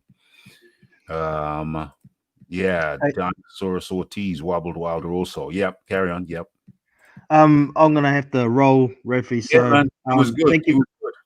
Thank you very much for having me on, and nice to see you, Don. Take it easy, boys. 100%. That was Big Boys Boxing. Got his own channel, does his own thing. So check him out. That was Big Boys Boxing. Much appreciation goes out to the Big Boys Boxings for dropping by and spending some time over here with us at Raphie Dawkins Combat Radio. Don't forget, folks, we're finishing in a few minutes, but we haven't finished yet. So hit all of the good buttons, the like button, the subscribe button, hit the bell icon for notifications. The super chat button is there for those who have not done so before. Give the regulars a rest. Give the regulars a rest. Wilder got battered, almost as bad as Leeds United. I don't even watch football no more, so I don't know what's going on with Leeds United. Bronze. Oh, sorry, that was the Bronze Plumber there. Bronze Plumber up in the building. Good to see you, Bronze Plumber. We have more chance of seeing Aaron versus Finkel than a third Fury Wilder fight. Well, I think that potentially happens in 2021, believe it or not. I think Fury, if he's got time, early part of the year, February of 2021, March of 2021. I don't think it's I think there's going to be some space there before the Joshua fight. And I predict that Tyson Fury will take a voluntarily batter Deontay Wilder again in the first quarter. Okay. That's another thing I wanted to touch on. Come with it. Wilder sounds like Fury is not obligated to fight him. He sounded like he was like, yo, keep your word, be a man of your word. Like, that Exactly. sounds like you don't have him under contract. 100%. Excellent, Big Boys Boxing. Much thanks for dropping in, and chilling with us over here at Raphie Dawkins Combat Radio. Don Zeeby, as you were saying, anybody with two brain cells to rub together could read between the lines and hear what Deontay Wilder was saying. And what he was saying was, he was pretty much begging Tyson Fury, please, I know we're out of contract, but please be a man of your word. You said you'd fight me, so fight me. That tells us that the contract has indeed expired. And when Deontay Wilder's coming out with his little talk about, we're going to take him to court. Yeah, we're going to take him to court for what? Not for breach of contract. He never once said he's going to take him to court for breach of contract. And he ain't going to take him to court. Mark my words, but we'll see. I got a bet with the Fight Doctor and Leighton Evelyn. They say Wilder's going to take Deontay Wilder, Fury to court, and I say no, it ain't happening. So the bet lasts from now, anytime now, up until the 31st of December. They reckon he's going to take Fury to court within that time span, and I say no, because the contract, it appears the contract has expired. And listening to Deontay, listening to Deontay Wilder, those thoughts appear to be confirmed, because not once did he say that he still has Tyson Fury in contract.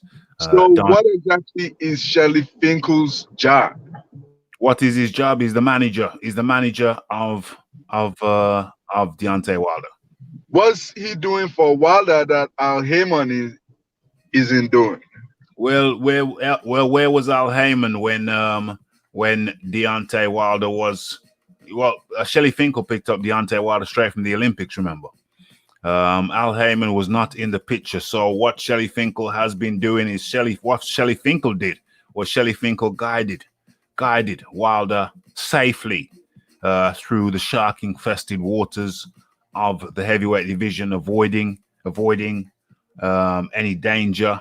And he got him to the world championship, and he kept him there for 5 years fighting soft opponents. So if anybody says to me, what is Shelly Finkel doing for Deontay Wilder? Well, Shelly Finkel, through Shelly Finkel's guidance, Deontay Wilder became a WBC champion and kept the championship. So what JD is doing? What's JD's doing? Well, JD's has got a finger in the pie as well. Shelly Finkel has a slice of the action. He's a shareholder in Deontay Wilder. JD's took him to the Olympics, started at his gym, has never left. So he is a manager as well. He's not just a trainer, he's a manager also. So he's got a slice of the he's a shareholder in Deontay. You got to look at Deontay Wilder as like a cake. Yeah. And it's like a birthday party. It's like a little kiddy's birthday party. Now, you got all of these entities who have a share of the cake. You got Shelly Finkel. He's got what, 20%, 25%. You got JD's. He's got what? He's got his 20 to 25%. You got Al Heyman. He's got his percentage. So Deontay Wilder's like a big cake, a birthday cake, and all the kids are there lined up, and they've all got a slice. And so there's a bunch of people, a bunch of shareholders. Deontay Wilder has a bunch of shareholders. So what Shelly Finkel has done is Shelly Finkel got into the championship and kept him there for 5 years. He just made a mistake. Shelly Finkel made one mistake, and that was that he thought that Tyson Fury was a cherry to go with the rest of the cherries that he lined up for Wilder. But Shelly Finkel's probably got his head. Shelly Finkel's probably got his head in his hands right now because he made a mistake. Tyson Fury wasn't the cherry that Shelly Finkel thought he was. And indeed, I coined the term Tyson Fury was a cherry pick gone wrong. Don ZB. I disagree with you on that one because Tyson Fury can never be a cherry pick. No matter how fat he is, he's still better than Andy Ruiz. Okay, Andy Ruiz was a real cherry pick. You know, he was no cherry pick. I was looking for big fat baby Miller. Who would you rather get beat by? Who would you rather get beat by? Fury, Ruiz? Big fat baby Miller blew his chance. He blew his chance. He got exposed as a serial drug offender. Okay, we all know the story, Raphie. They tried to get Ortiz. They tried to get Always Ready Ortiz. And turned out tried to get ready for Ortiz and Ortiz. I'm always in the gym, Mister. I'm always in the gym. I go straight from the gym to home, straight from home to school, drop off the kids straight to the gym, and then rinse, wash, repeat. And then Ortiz's people said, no, they're trying to lowball us. Then they lied. Then when Eddie Hearn said, yeah, I'm going to expose you tomorrow, they came out today and apologized, fell on their bended knees, and begged for forgiveness for their lying ways. And so then that was Andy Ruiz. And I tell you what, Andy Ruiz knocks Deontay Wilder's head off clean. So he shouldn't even be mentioning Ortiz, because if he gets in there... You know what? You just a hater, Raphie. He folds him up. Okay, wait, Raphie, hold on. He folds up. Ruiz folds up Deontay Wilder like an old shirt. Carry on. I've heard you. Everybody beats Wilder. So tell me one person Wilder has not fought that you think Wilder would beat. Because apparently you think everybody will beat Wilder. No. I think Wilder beats Ortiz again in the trilogy. I think said somebody he's not fought. Okay, somebody he hasn't fought. Who does Wilder beat in the heavyweight division? Well, I'll tell you who beats him, and then you can pick out who's left. Dillian White beats him. Povetkin knocks him into next week. Anthony Joshua beats him. Tyson Fury's beat him already, and he'll beat him again. Who else is there? We're going down the list. I haven't got a list in my head. He hasn't fought in the okay. So he beats Deontay Wilder beats what's his name? Kawanaki. Deontay Wilder beats what's his name? The guy who beat Kawanaki. The big Scandinavian guy, the Viking, whatever his name is. He beats him too. Who else does he beat? Oh yeah, he probably beats F.A. Jagba. So there's a bunch of people in the top 20 that Deontay Wilder can beat, but there's very few people in the top 10. There's very few names in the top 10 that you could give me that Deontay Wilder beats. That's why he just fights the low level guys, man. He fights the low level guys. I mean, and he's come out now and repeated everything that the what do you call it? That the LDBC have said. He just parrot. I wasn't even going to make the video because now I feel like Deontay Wilder's brainwashed. I feel like maybe he's a puppet. Maybe he gets Takam. Maybe he gets Takam. Maybe he gets Takam. He gets Takam out of there. I think he'd beat Dave Allen. Yeah, he beats Dave Allen. No way does he beat White. White knocks him into a different orbit. You know, he night whacks him into a parallel universe. Hellenius. He beats Hellenius. The Pav beats him. Povetkin beats him. But, you know, he beats. Does he beat Charles Martin? I think he should be able to beat Charles Martin. I mean, I think Chisora would be a problem. Chisora would be a problem for Wilder, you know. Chisora. Yeah, I'd love to see that fight, but I don't think Deontay Wilder wants it.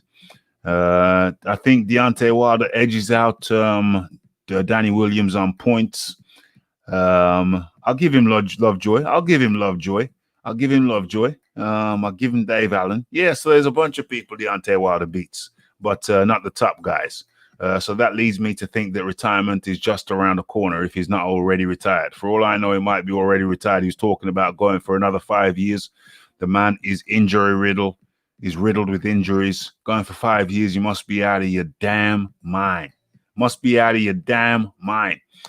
yeah, I mean, right about now, I'm kind of feeling sorry for Wilder because it seems like he's a puppet. He came out and repeated everything that the WBC said. And that made me sad. It really made me sad. I'm not joking. It actually made me sad. It makes me wonder if the guy's got a mind of his own. He's made his money, and I'm glad for him. He was talking about investments, looking after his investments, and that's one thing that I think that Shelly Finkel has done for him as well. Shelly Finkel, I get the impression Shelly Finkel. I get the impression. Oh, only if Danny does his shoulder. I told you what, I watched a fight where Danny's shoulder popped out of the socket and he knocked the guy out with one hand. So don't rule out Danny Williams. I kid. Well, no, I'm serious about that. But anyway, he's Logan Paul a heavyweight. So I think the Shelly Finkel's helped him in terms of how to handle money and how to manage money. And I do believe I've heard Deontay Wilder say it on several occasions, or at least a couple of occasions, that he's got investments and he's been taught how to make investments. So I'm happy that Deontay Wilder can retire a wealthy man and a sensible man. He strikes me as being sensible with his money. Yes, he has luxuries, but he's pretty much sensible. He buys a few jewelry, little bits of jewelry. He loves his cars, but I think he can afford it. He's got a nice home by the lake. So I'm happy for the fella that with his limited skills, he was able to overachieve. Deontay Wilder is an overachiever, and I think that his money is safe. And eventually, finally, he made his big money fight, which was the Tyson Fury 2 fight. Of course, he avoided bigger money because obviously he must have been scared of Joshua. Shelly Finkel just didn't want him anywhere near Joshua because he knows that Joshua caves his damn head in, crushes both his cheekbones, not just the one. Broner back in jail. May as well just chill out there for a while. May as well just chill out there for a while till he gets his damn head together. Damn it. That's Broner. So yeah, Deontay Wilder, man, seems like he's a puppet now. LDBC puppet, just repeating parrot fashion what the LDBC have said. He didn't say nothing new. Might as well just kept his mouth shut. Barrels of snake oil. Don ZB has disappeared. Are you finished? Carry on, Don ZB, because I can't think. You can't have much to say, bro. I asked you a simple question and you went on a 20-minute rant. Carry on, Don. You got a couple of minutes to get your points across, bro. We're not here for a good time. We're not here for a long time. We're here for a good time. And just to remind the people to smash that like button, hit that subscribe button. Okay. So tell me, right? Who are the top 5 heavyweights right now? Top 5 heavyweights. I'll tell you. I mean, you try to get me to do the work. You could have just said who you thought was the top 5, but I'll tell you. Okay, Anthony Joshua, unified. No, I'm waiting for you to call Anthony Joshua, the unified champ. 1, 2, Tyson Fury, the WBC and lineal champ. 3, who's 3? Alexander Povetkin. 4, Dillian White. 5, what you call him? Deontay Wilder. No, maybe Ruiz is ahead of him. So it's maybe 5. Yeah, either Ruiz or Deontay Wilder. Over to you. What's your point? Okay, so tell me why Dillian White is in number 3. Because he's been high ranking. Oh, damn. Where's Don ZB? Because he's been high ranking for what? High ranking. OMG. Boom. Hey, people, smash all the good buttons. The link is in the chat. We're carrying on. We're going into overtime. Don ZB's falling off. I'm sure he'll get back in a minute. EJ Boxing is up in the building. Where we at? Don ZB is back. Don ZB, talk to me. So tell me why you have Dillian White as number 4. Number 4, Dillian White. You've already asked me the question. Let me answer it. Dillian White, that's debatable. Maybe he's dropped out of the top 5. Maybe he hasn't, but he was there for a long time. Okay, so you know what? If it's going to upset you, we'll drop Dillian White out to 6. We'll move Andrew Ruiz up to 4. And we'll have Deontay Wilder in 5, if that makes you happier. Nah, actually, I want you to tell me what makes you happy. Anyways, though, look, man. Dillian White is the only guy you mentioned there that has never been a champion. Okay. Carry on. Okay. Yeah, but that's because your champion ducked him. That's because your champion ducked him. Oh, my champion ducked him. Your king ducked him. Why isn't he fighting Fury then? Because Fury declined. The declined? He did decline. The WBC said he is the diamond belt. Go and fight Dillian White. No, he said go and fight Dillian White. Is your mandatory? Fury said no. Then they said, and then he said, I'll fight him if the diamond belt's on the line. So I said, okay, the diamond belt's on the line. Winner gets the diamond belt. And then Fury said no. Look, Raphie, you know what? There's something I would give you credit for, but I'm not giving you credit for that because you're so smart. It just was a coincidence, right? I'm not going to lie to you. Wilder is not a leader at all. He doesn't have the leader mentality, and that has always been my worry with him because mentally he's weak and Fury is strong mentally.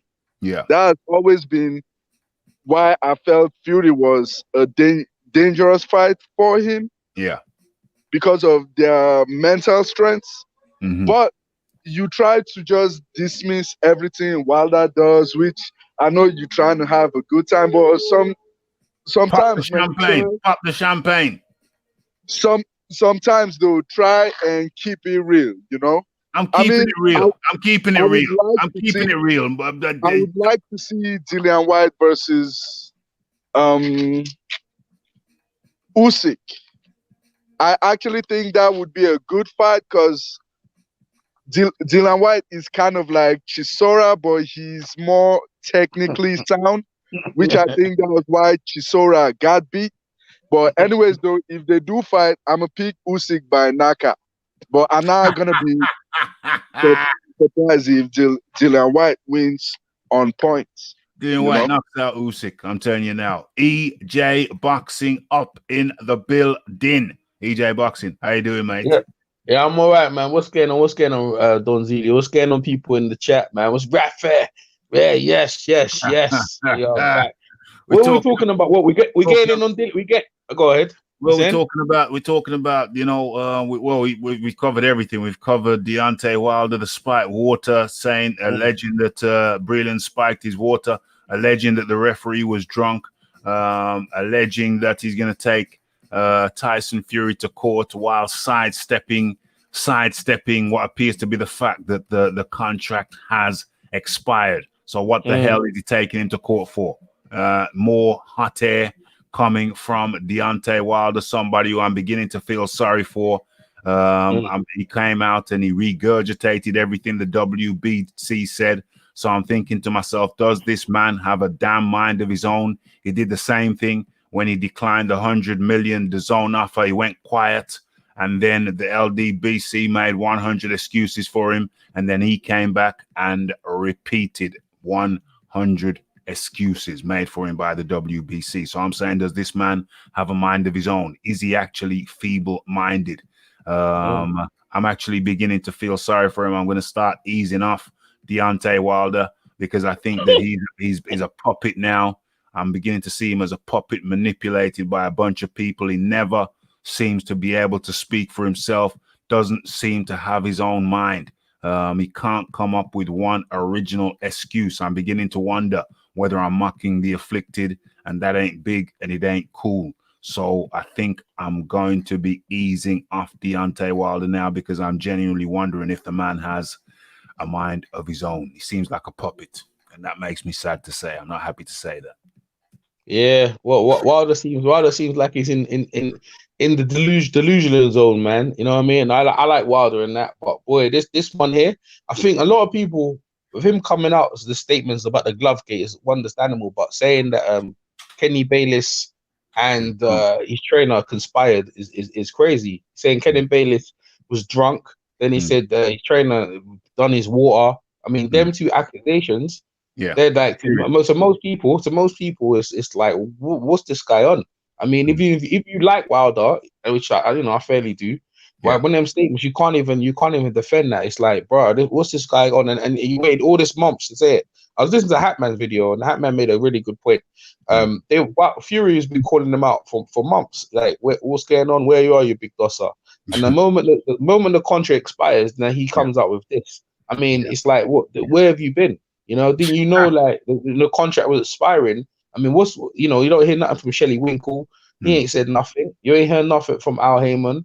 You ain't nothing from Showtime. It's like, bro, he's just like, I don't know. It's like he's been left out there. I mean, I don't know. After he lost the fight, I think he just went crazy and just bloody lost the plot. You see him twerking around the fire, and like, you know what I mean? It's just madness, bro. It's just madness. It's delusional behavior. He doesn't live in the real world, and he needs to eat. I don't know what's going on with him, man. And after a while, people ain't gonna pay attention to him like yourself. I could understand. Like, I ain't gonna talk about him no more. He's coming out with mad accusations.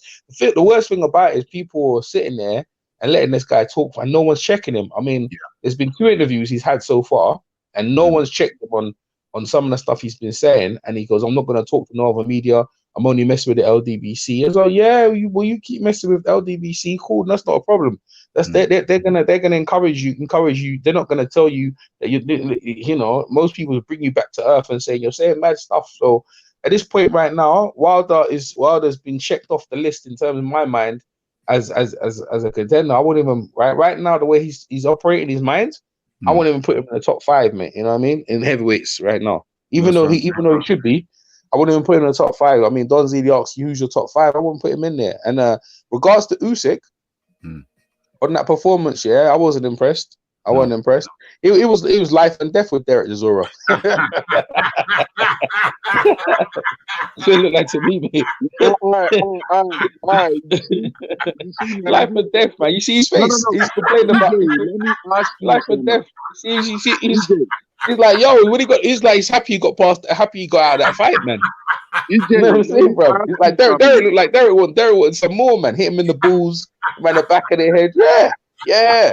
There was like, yo, bro, what you think this is, man? I'm gonna hit you all over the place.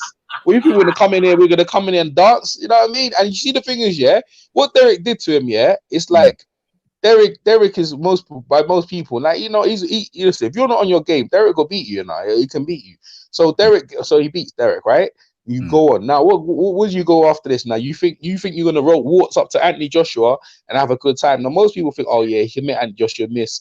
But the thing is, do you hit hard enough? Are you trying to win? Because if you try and win the fight on the back foot, you're not getting it against Anthony Joshua, man. You're not gonna get it. So I don't understand. I don't see how he beats him. If he tries to beat Anthony Joshua inside, Anthony Joshua's got the uppercut from hell, like the one he did to Vladimir. He'll do that. And if he tried long range, Joshua's long range is pretty good as well. So I don't see how he beats him, man. And he hits harder as well, like much harder than his thing. You know what I mean? So the thing with Usyk, I look Usyk, and he looks sluggish with that weight, man. You know what I mean? So you know, if you're Usyk's team, you're going like you should go straight for Joshua because it's a good payday and give it a shot. But most people, he needs to fight someone else. But I'm like, boy, if you got number 1 contendership, let's go for Joshua. See what's going on. But if I'm Joshua, I'm dropping the belt. I'm gonna say, yo, you know what? I fight Pulev. And then I fight Pulev, and then I straight away unify against Tyson Fury.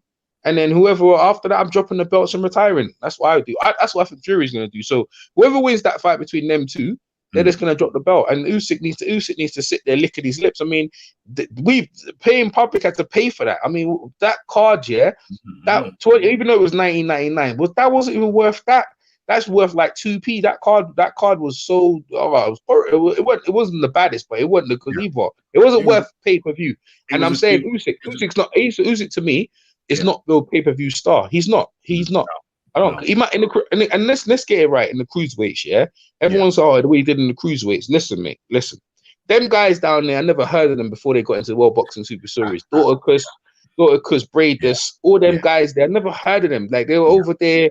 Like, and that's the thing when you win them tournaments, you're the king of the nobodies, and then you don't even defend the belt. You move up, and then you struggle against Chavez, okay, and then you beat against Derek Chisora, fine. But bruv, like on them performances, man, they're not pay-per-view. You know what I mean? I don't know why, just living off his amateur, living off the World Boxing Series. I wasn't impressed. I wasn't impressed. I knew Tank was gonna knock out Santa Cruz. Well, let me burn and get out, and then you can. I knew that Tank was gonna beat Santa Cruz. That was a given. And then that in a way, I still, even though he knocked that guy, no one that Maloney guy, they got him pound for pound number 2. I'm like, yo, bruv, what? Because you knocked out this guy. They got him number 1 now. They got him number 1 now. Don't mess around now. Like, you know what? These people need to stop with this stuff. They can't keep doing that, They can't keep moving these. They've done it with Chocolito, and they're shifting up these little guys up into the thing. And then when you ask them why is he number 2, he beat this guy. Who this guy goes? Why do you have to explain long time? Why do you have to spend long time? Back in the days, you're like, let's give an example, James Toney, right? You go, why is James Toney number 1? Well, he beat Michael Nunn. And that's all you need to say. You know what I mean? Why is Roy Jones number 1? Well, he beat James Toney. Nothing to say. Why is Floyd Mayweather number 1? Well, he beat the Oscar De La Hoya, and he beat probably who did he beat? He beat another guy. You're like, okay, fine. But when you talk anyway, he beat this guy, he beat that guy, he beat this guy, that guy, long reigning. I was like, shut up, bruv. You need to go, you know what I mean? But really, the guys he needed to fight was Juan Francisco Estrada, Romo Chocolito, and then go to his name again, Joel Casemiro, him, and then also Cesar Kit. Sorest, Usyk. These are the guys he ain't fought. He skipped right past the division, but no one puts him on blast about the guys that he skipped past. You know what I mean? So I don't want to hear no bullshit. That's the way it is. like pound for pound, you're not even beating them guys. They are better. Them guys are the cream of the crop who fighting each other, and you ain't even got in that mix, yeah. And you go life and death with Donnet. So so what I'm saying is that the boxing right now is in flux. Tyson Fury, he's fighting the guy that Derek Zura beat. I'm like, oh man, this Tyson Fury. Hey, listen, that guy gets away with everything, you know. He gets away with everything. Ajit Kabayal. Oh man, funny. Come on, man. It's funny. I told you. Go ahead, Dodgy. You're the Hey, Raphie, I told you Fury was not going to fight anybody good. I told you. Well, why should he be held to a higher standard than Deontay? Why should he be held to a higher standard than listen, Deontay Wilder and Fury do the same thing. They cherry pick. Their careers have been built on cherry picks, and they got Fury, but Fury's above because he's got a couple of good wins. Deontay Wilder does not. It's very Don. I feel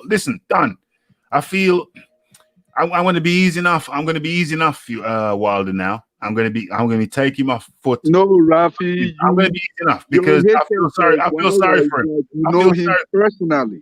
So your hatred for Wilder is like you know him personally. I don't hate Wilder. I hate the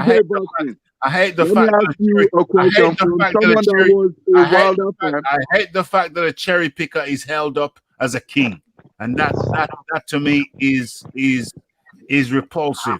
I hate the fact that a cherry picker is held up as a king. It ain't personal. It's just that that's unacceptable.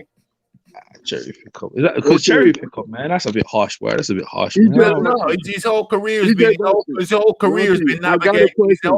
career has been navigated. Don ZB. All of them are cherry pickers, though. All of them are cherry pickers, bro. One of them. You need to learn to speak in the spaces. Like when there's a space, you don't speak, and when I'm speaking, then you speak. No, speak in the spaces.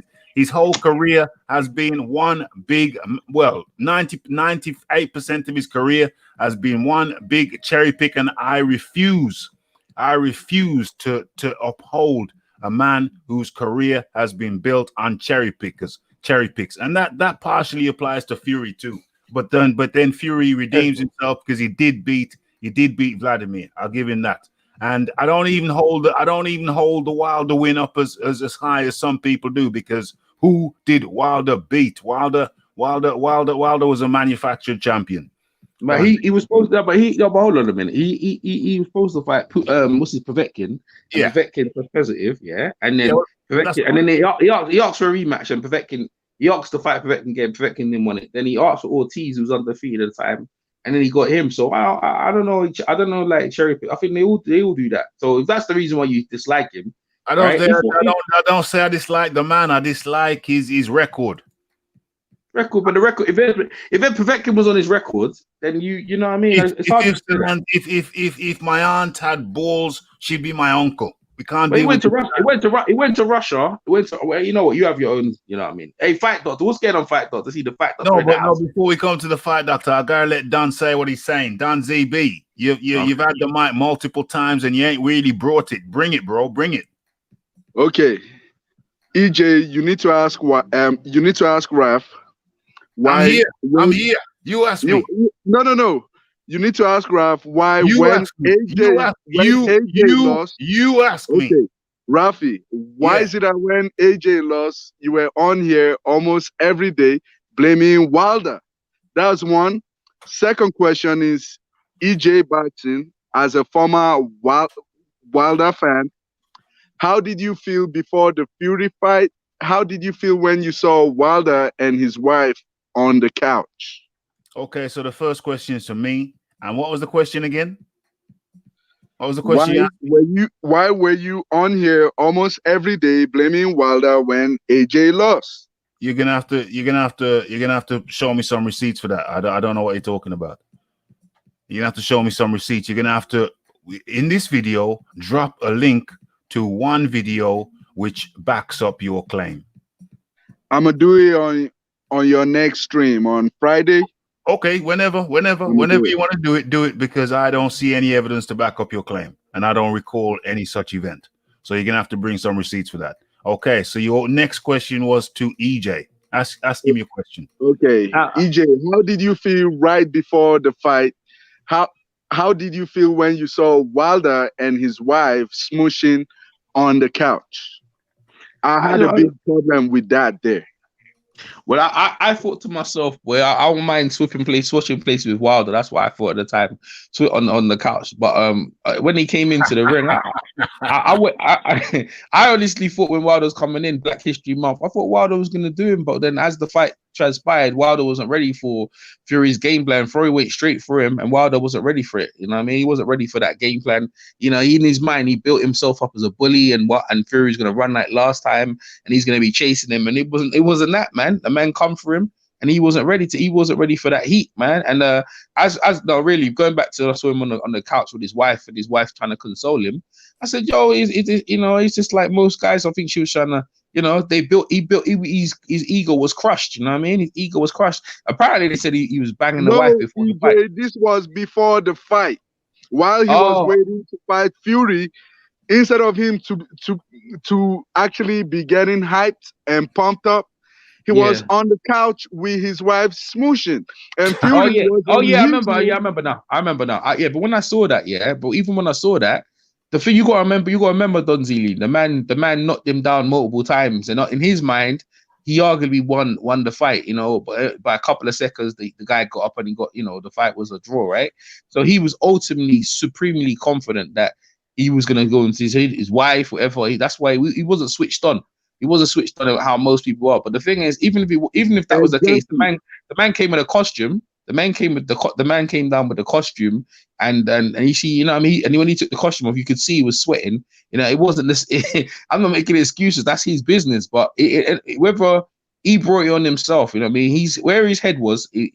I can't really. The thing is, Donzili. When someone wins, and they think they win, and they hype themselves up to be a god and a king and all that stuff, and you start saying they start believing his own words, man. You know what I mean? His head wasn't in the right space, and he ain't in the right space now. So when I saw them things, I didn't think nothing into it. All I know is that when I saw Fury beating him, and it's like that, it was depressing, bro. But what can you do, bro? You have to. Hey, this is the game. If you listen at the highest level, if you're not ready for it, boy, people talk about Mayweather cherry picking and he's this, that, the other his whole career. But you even if you cherry pick, you still need to win, and you still need to become prepared.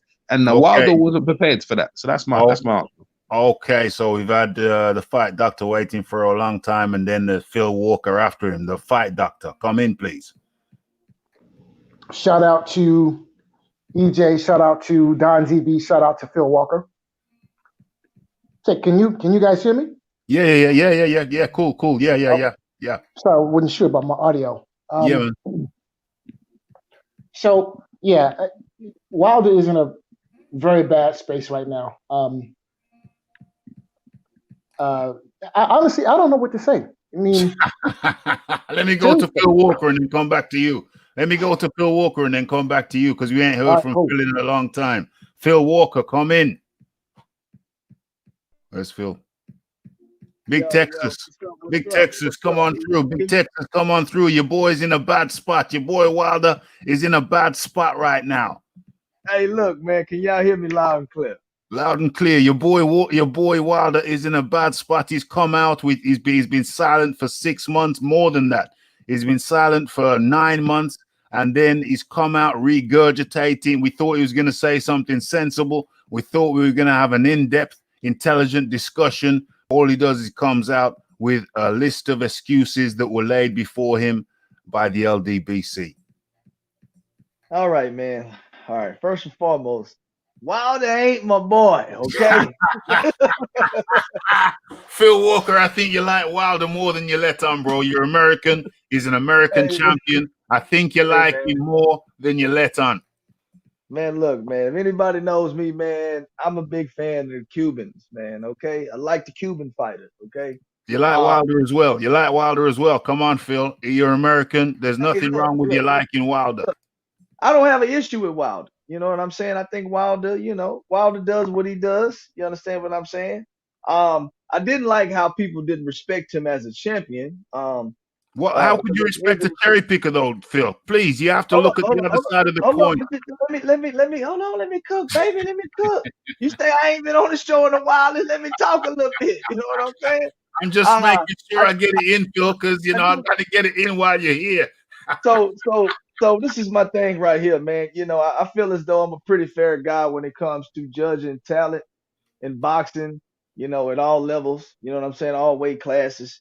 And you know, I just think anybody that gets in that ring and does the things, some of the things that Wilder did, I think, you know, he deserves a level of respect for becoming a champion. But outside of Respect that, is not earned, though, Phil. Respect is not so earned. Respect is so not given. It's earned.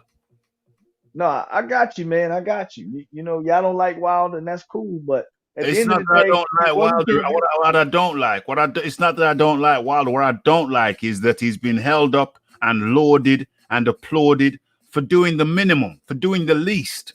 He did the least. He had a path carved for him by Shelley Finkel, who incidentally did a magnificent job with him. Wilder, to me, is an overachiever. He took what talent he had, and of course, he had some talent because he won the bronze medal at the Olympics. So he does have some. Okay, and exactly that's what I'm saying. I'm not here. I mean, I know how you guys feel about Wilder, so I'm not going to even go down that road with you. But as you just mentioned, he was a bronze medalist in the Olympics, so he did have some talent, and he did become a champion. So for me, okay, you know, that's how I address Deontay Wilder. He is a former Olympian, and he is an ex-champion. You know what I'm saying? We can't change that no matter how bad we think his opposition was.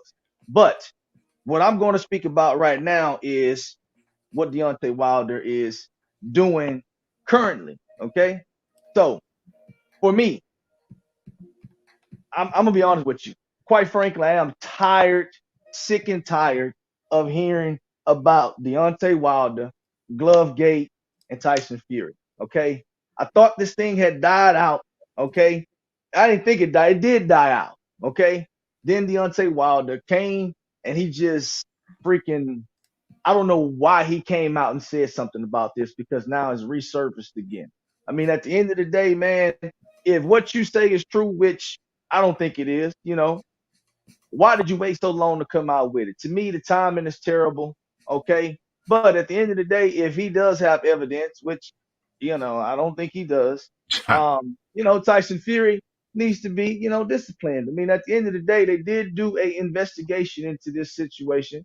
Okay. They came up empty handed. Now, I don't know what kind of people Wilder have working for him that the WBC don't have working for them, okay, that can come up with evidence against Tyson Fury, but they must be really good, okay, whoever these people are. Wilder right now, man, he's been making excuses from the beginning. I'm not surprised that he's making excuses now. I mean, at the end of the day, man, what you need to be focused on is getting the third fight, okay? Right now, that's in jeopardy. I Well, don't think why did Wilder not speak up before the contract expired? Why is he talking now when he wasn't talking before the contract expired? It seems like a man who doesn't want the damn fight. He was silent when the contract was active. Now he's talking when the contract has expired.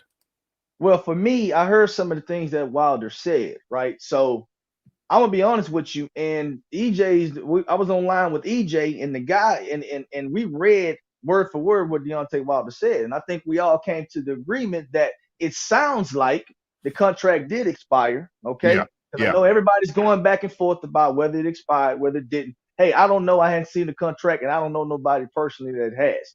But from what it sounds like, when Deontay Wilder said, he was like, well, man, I was a man of my word and I gave you the fight when I said you get your stuff together and all this other kind of stuff. So we came to the conclusion, most of us did, that Deontay Wilder sounds like he's begging for the fight at this point in time. I think he's begging for the fight because he knows that the contract did expire. You understand what I'm saying?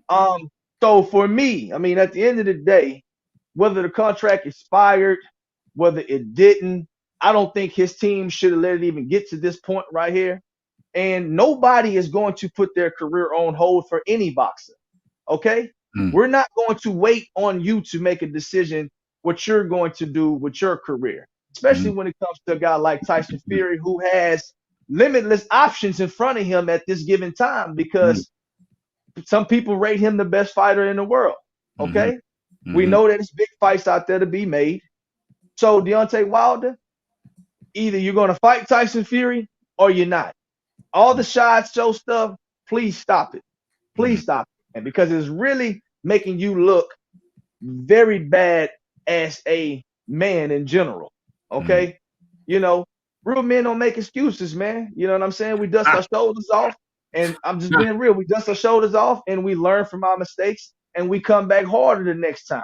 Whether the next time is good enough to accomplish what we needed to, it doesn't matter.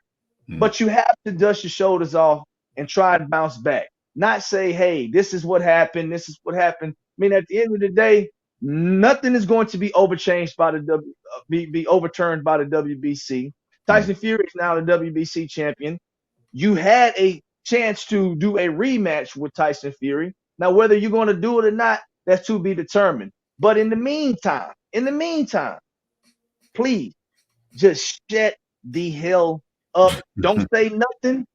Don't say nothing. What you need to do is you need to train. You need to get focused, and you need to tell us who your new trainer is because I don't have a clue. Okay, so you know, we should be more so talking about who is going to help Deontay Wilder in this third fight. Okay, I would much rather be talking about that than a goddamn on egg weight inside of a glove. Okay, like in a suit and getting poisoned water and this. Come on, man, this is becoming a circus act.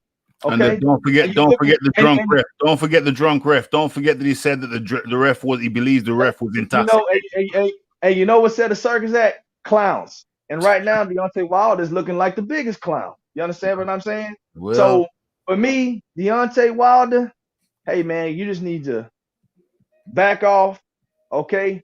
Recalibrate yourself and just say, hey, you know what? Screw all that stuff. You know what I'm saying? I'm just looking forward to the third fight. No more excuses. You know what I'm saying?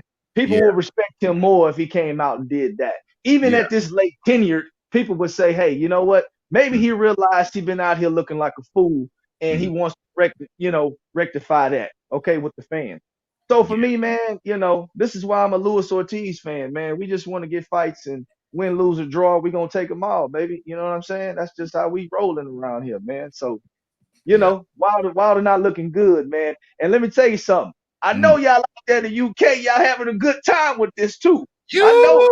We're gonna party like it's 1999. Hey, I know y'all having a good time with this right here. Okay. Yo, check this out. Peeps this. What I am, and I think most UK people are, we're just sick and tired of the yapping. You know, a dog that walks past, every time you walk past is yap. It's just too much yapping, and I know the UK tired of yapping Americans, huh? No, not Americans, yeah, plural. Not American. Why are you throwing yourself on the rail tracks for Deontay Wilder? You see, I'm talking about the specific American. I'm not talking about Wilder. I'm talking about the. I'm talking about the specific American, and then you pick up yourself and you throw yourself on the train tracks for Wilder. Are you the man who said that the referee was drunk? Are you the man that said that the man who trained you for 10 years spiked your water? Are you the man? Yeah, you know what? Hey, you know what, Ralph? Just let me go ahead and say that right there, man. What he said about his trainer, man, that's unforgivable. It's repulsive. It's repulsive. Because at the end of the day, it's just how this man, this is this man's livelihood. Boxing has literally been this man's whole life. You understand what I'm saying? Yes. It has been his entire life. Okay. It's unforgivable. Since a child. Unforgivable. So for me, out of everything that Deontay Wilder has said, that is the most ridiculous, most disrespectful thing that he can do to that individual, to his trainer, terrible, and to the sport. Okay, you don't do this, and his trainer really is such a great guy. He's not even going to say anything about it. You understand what I'm saying? He's a humble, quiet guy. And to me, that's the most unforgivable thing that Deontay Wilder has done through this whole fiasco. If you want to fire him because he can't take you to the next level, then that's fine. Yeah, that's cool. Fighters do that all the time. Yeah. They bring in new guys. They add extra guys for different fights. They need to learn different styles against different people. People do that all the time. Okay, fighters do it constantly. Yeah. Okay, but at the end of the day, you should never come out and say, your trainer did something like that. And why would you even expect him to? Come on, man. That's unforgivable, man. Unforgivable. Somebody needs to I think somebody needs to have a conversation with Deontay Wilder about that and tell him he ethics. needs to. Somebody needs to have somebody needs to look up in the dictionary, find the word ethics. And I'm saying it, so I suppose I should do it. So let's do it real time. Next person who wants to talk, come on in. We're closing the show in like about 5 minutes. So people get your views in. EJ, you ain't said anything in a while. Yeah, I was gonna say the undercard of Gervonta Davis, that was definitely, if that was pay-per-view, that was definitely worth it. I was just looking at Regis Progress. I think he went against one of Mayweather's guys, a TMT fighter. That was a great fight. And there's this fight called I think Barrios versus a guy called Carl. But listen, them fights, they were tremendous fights. I don't think no one's even covered them. So if you check out on the PVC channel, the Premier Boxing channel, see the highlights. But I definitely recommend them two fights. But I think the Tank Davis card, was definitely worth a really good card, and they got their money's worth compared to the UK card, which was whack, man. And talking about the UK celebrating about Wilder, I to be fair, I look, Raphie's been covering Wilder for a minute, so you know what? I've slowly come across. Even I didn't agree and realized that it's like Raphie's place, but he's been saying for a while. I kind of agree with, but I ain't celebrating. I feel I was really listen. The Wilder and AJ fight was the one, man. That was the one for me, man. And I know that for me, if anything, I'm kind of sad that knowing that fight is never gonna happen, bro. It's never gonna happen. You know what I mean? All because, and you see the thing is, coming into that fight, I honestly believed it was AJ and Eddie Hearn. But when the man said it himself, I would have got more money. I mean, this is the main thing. He said I would have got more money facing AJ than I did to fighting Fury in the rematch. Right? Now, you're the WBC champion. You gave Tyson Fury a shot. You didn't have to give him another shot after. You know what I mean? You could have said, okay, left to the draw, went straight to AJ and got that money payday. And then you went back in Tyson Fury and now you're complaining. I mean, I got nothing to say to you no more. You know what I mean? Did it to himself. And I think for boxing, Wilder, rather than AJ, which I was blaming Eddie Hearn for the longest, you deprived us of one of the fights that we wanted to see for the longest. And it's over. It's over. It's done. It's done. The fight, doctor. Oh, so sorry. Before I move on, because these are our final words, and I haven't acknowledged Kieran Betts' super chat yet. Always make the chat colorful, folks, and don't depend on the normal super chat dominators. Don't depend on them to make the chat colorful, folks. I like to see new people come through with their contributions. And Kieran Betts has done just that. Only 17 more Deontay Wilder excuses till Christmas. 17, I think that's a low figure. And let's look at the ethics before I move this thing around for the last time.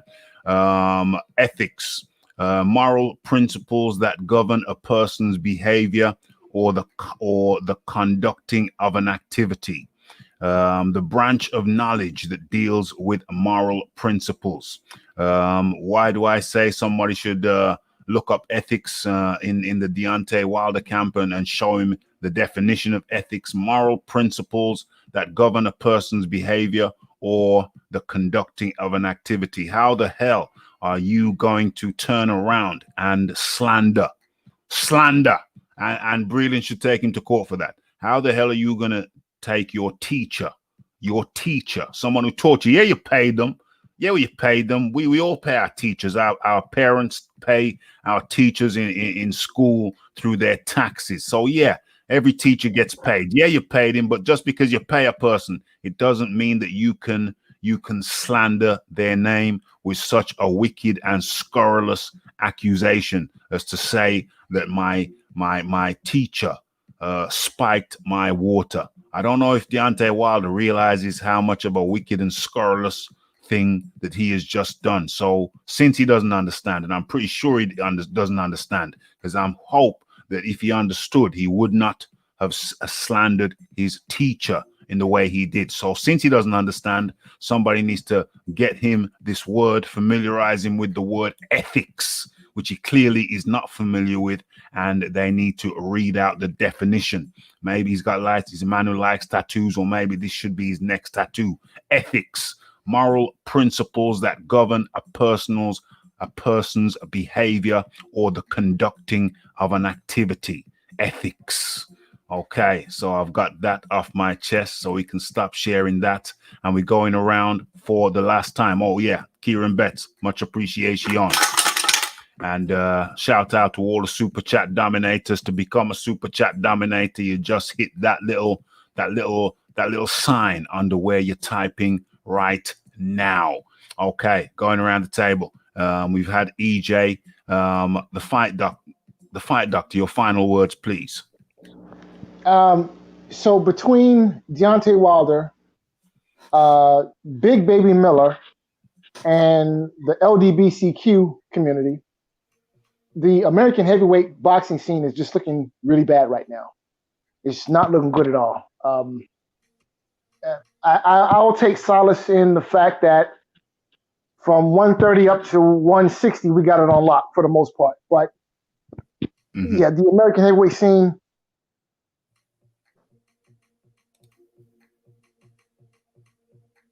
We lost you, Dan. We lost you, Fight Doctor. I can't hear you no more. Maybe some technical difficulty over there in the Fight Doctor surgery. So we move on. Maybe the Fight Doctor will come back in a second. So we're going to go to final words from Phil Walker. Phil Walker, your final words, please. Thanks. Well, good to see you back over here anyway. But your final words, please. Yes, sir, man. It's always a pleasure to come on and talk on your channel, man. Shouts out to everybody that's in the chat. Shout out to the entire panel. I always enjoy debating and talking with you guys, man. It's 100. always interesting, shall I say. But I want to give a shout out to my favorite UK fighter, War Tresor. Okay. Yes. Tresor, that's my guy. You understand what I'm saying? Yes. I like Tresor, man. I like what he's doing with the later part of his career. He's taking his career a lot more serious right now. I think it's a little bit too late for him to make a final stance, but he is still a guy that cannot be overlooked. And please, people, Derek Tresor is a top 10 heavyweight. Y'all need to stop playing with him, okay? He's absolutely a top 10 heavyweight. Yes. He's going to give 110% every single time. And quite frankly, I think he put on a great performance against Usyk. So I just want to give a shout out to War Tresor, man, because a lot of people thought that he was going to get stopped, thought he was going to look bad, just thought he was going to get completely dominated, and he proved a lot of people wrong. Just unfortunately, he couldn't get the win. But I always enjoy watching War fight, so I want to give a shout out to him, man. 100. Also, man, shout out to Lopez, man, for beating Lomachenko. Yeah. Give a shout out to him. That's what's Absolutely. up. Besides that, man, Deontay Wilder, man, you need to stop with this foolishness, man. Yeah. I'm looking forward to possibly seeing pretty soon maybe a undisputed champion at heavyweight. Maybe this might be something that we need. Everything happens for a reason. Yeah. I mean, at the end of the day, Tyson Fury and Anthony Joshua, it's a mega fight. Two guys from the UK. I know that's a big deal for you guys. So big deal. Shouts out to you guys for that. Having two of the best fighters in the world. Besides that, man, American heavyweights, man, we gotta get our stuff together. You know what I'm saying? We gotta get it together. And again, man, I appreciate you letting me come on the channel, man. 100. You're always welcome. Man. You're always welcome. You're always welcome. It's here. It's here. Monday, Wednesday, Friday. Tune in to my guy this weekend, Luis Ortiz. Okay, that's my guy. All right. Luis Ortiz fighting a bum, yeah? He's fighting which bum is he fighting this time? Which bum is he fighting this time? We're gonna do it like we're supposed to do it. We're gonna make bums look like bums. Okay. We're gonna stop it. All right. That's what it's gonna be.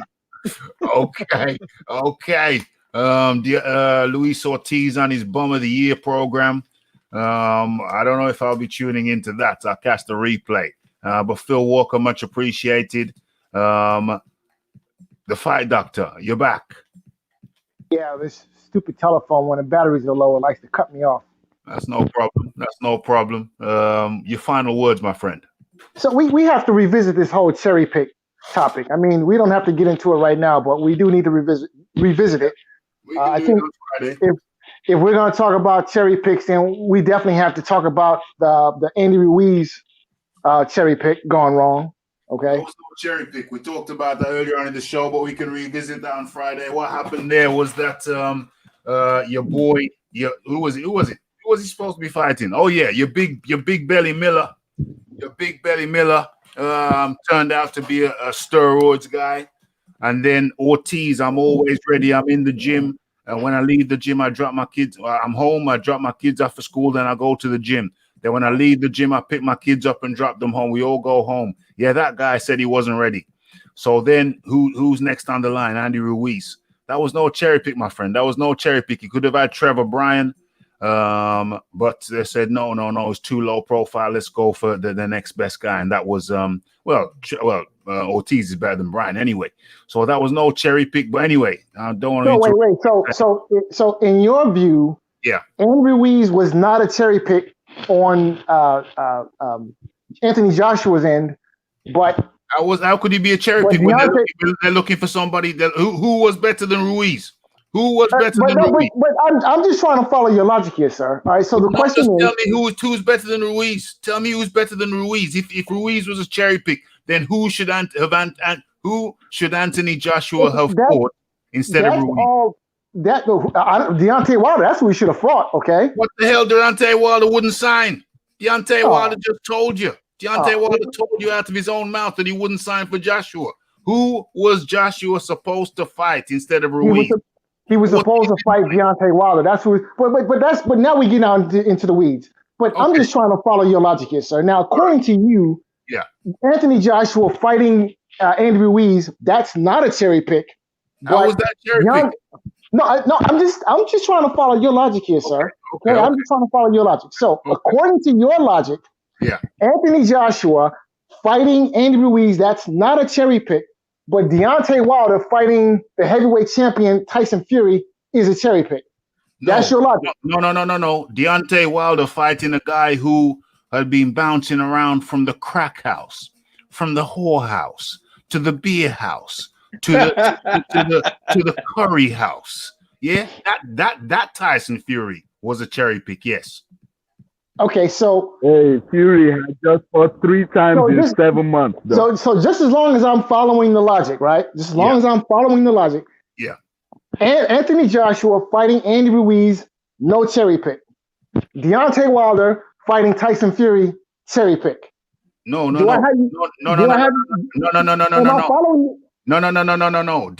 Wilder fighting a guy who I've said 100 times before on the show. Deontay Wilder fighting a guy who had been bouncing between the whorehouse, the beer house, the curry house, and the crack house. Let me ask you this question. That Tyson Fury was a cherry pick. Let me ask you this question. Who has the best resume in the heavyweight division? Who has the best resume currently in the heavyweight division? That would be, if it's not Joshua, who else would it be? I'm asking your opinion, sir. It could be whoever you say. If it's not Joshua, just remember, the world is listening. Okay, everyone's listening to what's about to come out of your mouth, and you will be held accountable for what you say. So I'm going to ask the question again, and this time I'm going to let you get all of your lies straight. Lie up all your lies. Okay, get them in order and answer the question. Okay. Okay. Who has the best resume in the heavyweight division? Well, if it's not Joshua, then it would have to be Fury. But it's between them two. Over to you. Okay. I rest my case. I'll leave you with that. Who is it? I think that without question is Tyson Fury. Okay, so if it's not, I told you if it's not Joshua, then it's Fury. So boom. I got to get a cup for that. I got to get a gold cup. You got to give me the gold cup. No, I'm sorry, but no, sir. No, sir. I think for that answer, you get the first place trophy in the Special Olympics. Okay, to be completely honest, okay? You win first place trophy in the Special Olympics for that answer. Now, had you just said Tyson Fury, which is by far the correct answer, then you would have got first place trophy in the regular Olympics. But no, no, sir. You couldn't do that. Who's got the second best resume in the heavyweight division? Well, I guess you would have to argue Anthony Joshua. All right, okay. So I'll take the trophy. Whatever you choose to write on the trophy, I'll take it because I told you if it ain't Joshua. But let's go back to who's got the third best resume, Raphie? Don't say Julian White though. You, Don Zeeby, you got the third. Nah, for real, Raphie. Who got the third best resume? Then you're gonna ask me who's got the fourth and who's the fifth. Who's got the third? I'll tell you who's got the third. It could be Povetkin. So once again, I want to make sure that I'm following your logic correctly, right? Yeah. So Anthony Joshua fighting Andy Butterbean Ruiz, not a cherry pick, right? Deontay Wilder under circumstances where under circumstances not a cherry pick, no. Okay, Deontay Wilder fighting the guy who currently has the best resume in the heavyweight division, cherry pick. I just wanted to make sure I had your logic straight. You're choosing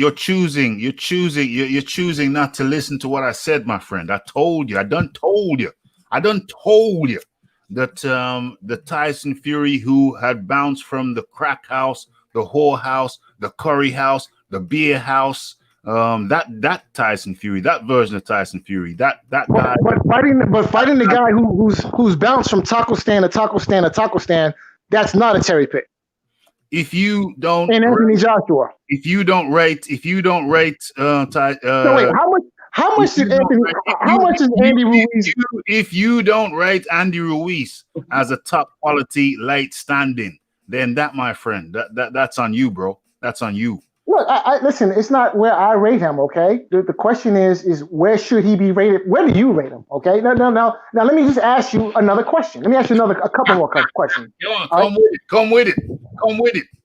What did Andy Ruiz weigh for the first fight? And how tall is Andy Ruiz? Andy Ruiz, I don't know. He's 6'1", and how much did he weigh? Around in the 250s for the first fight.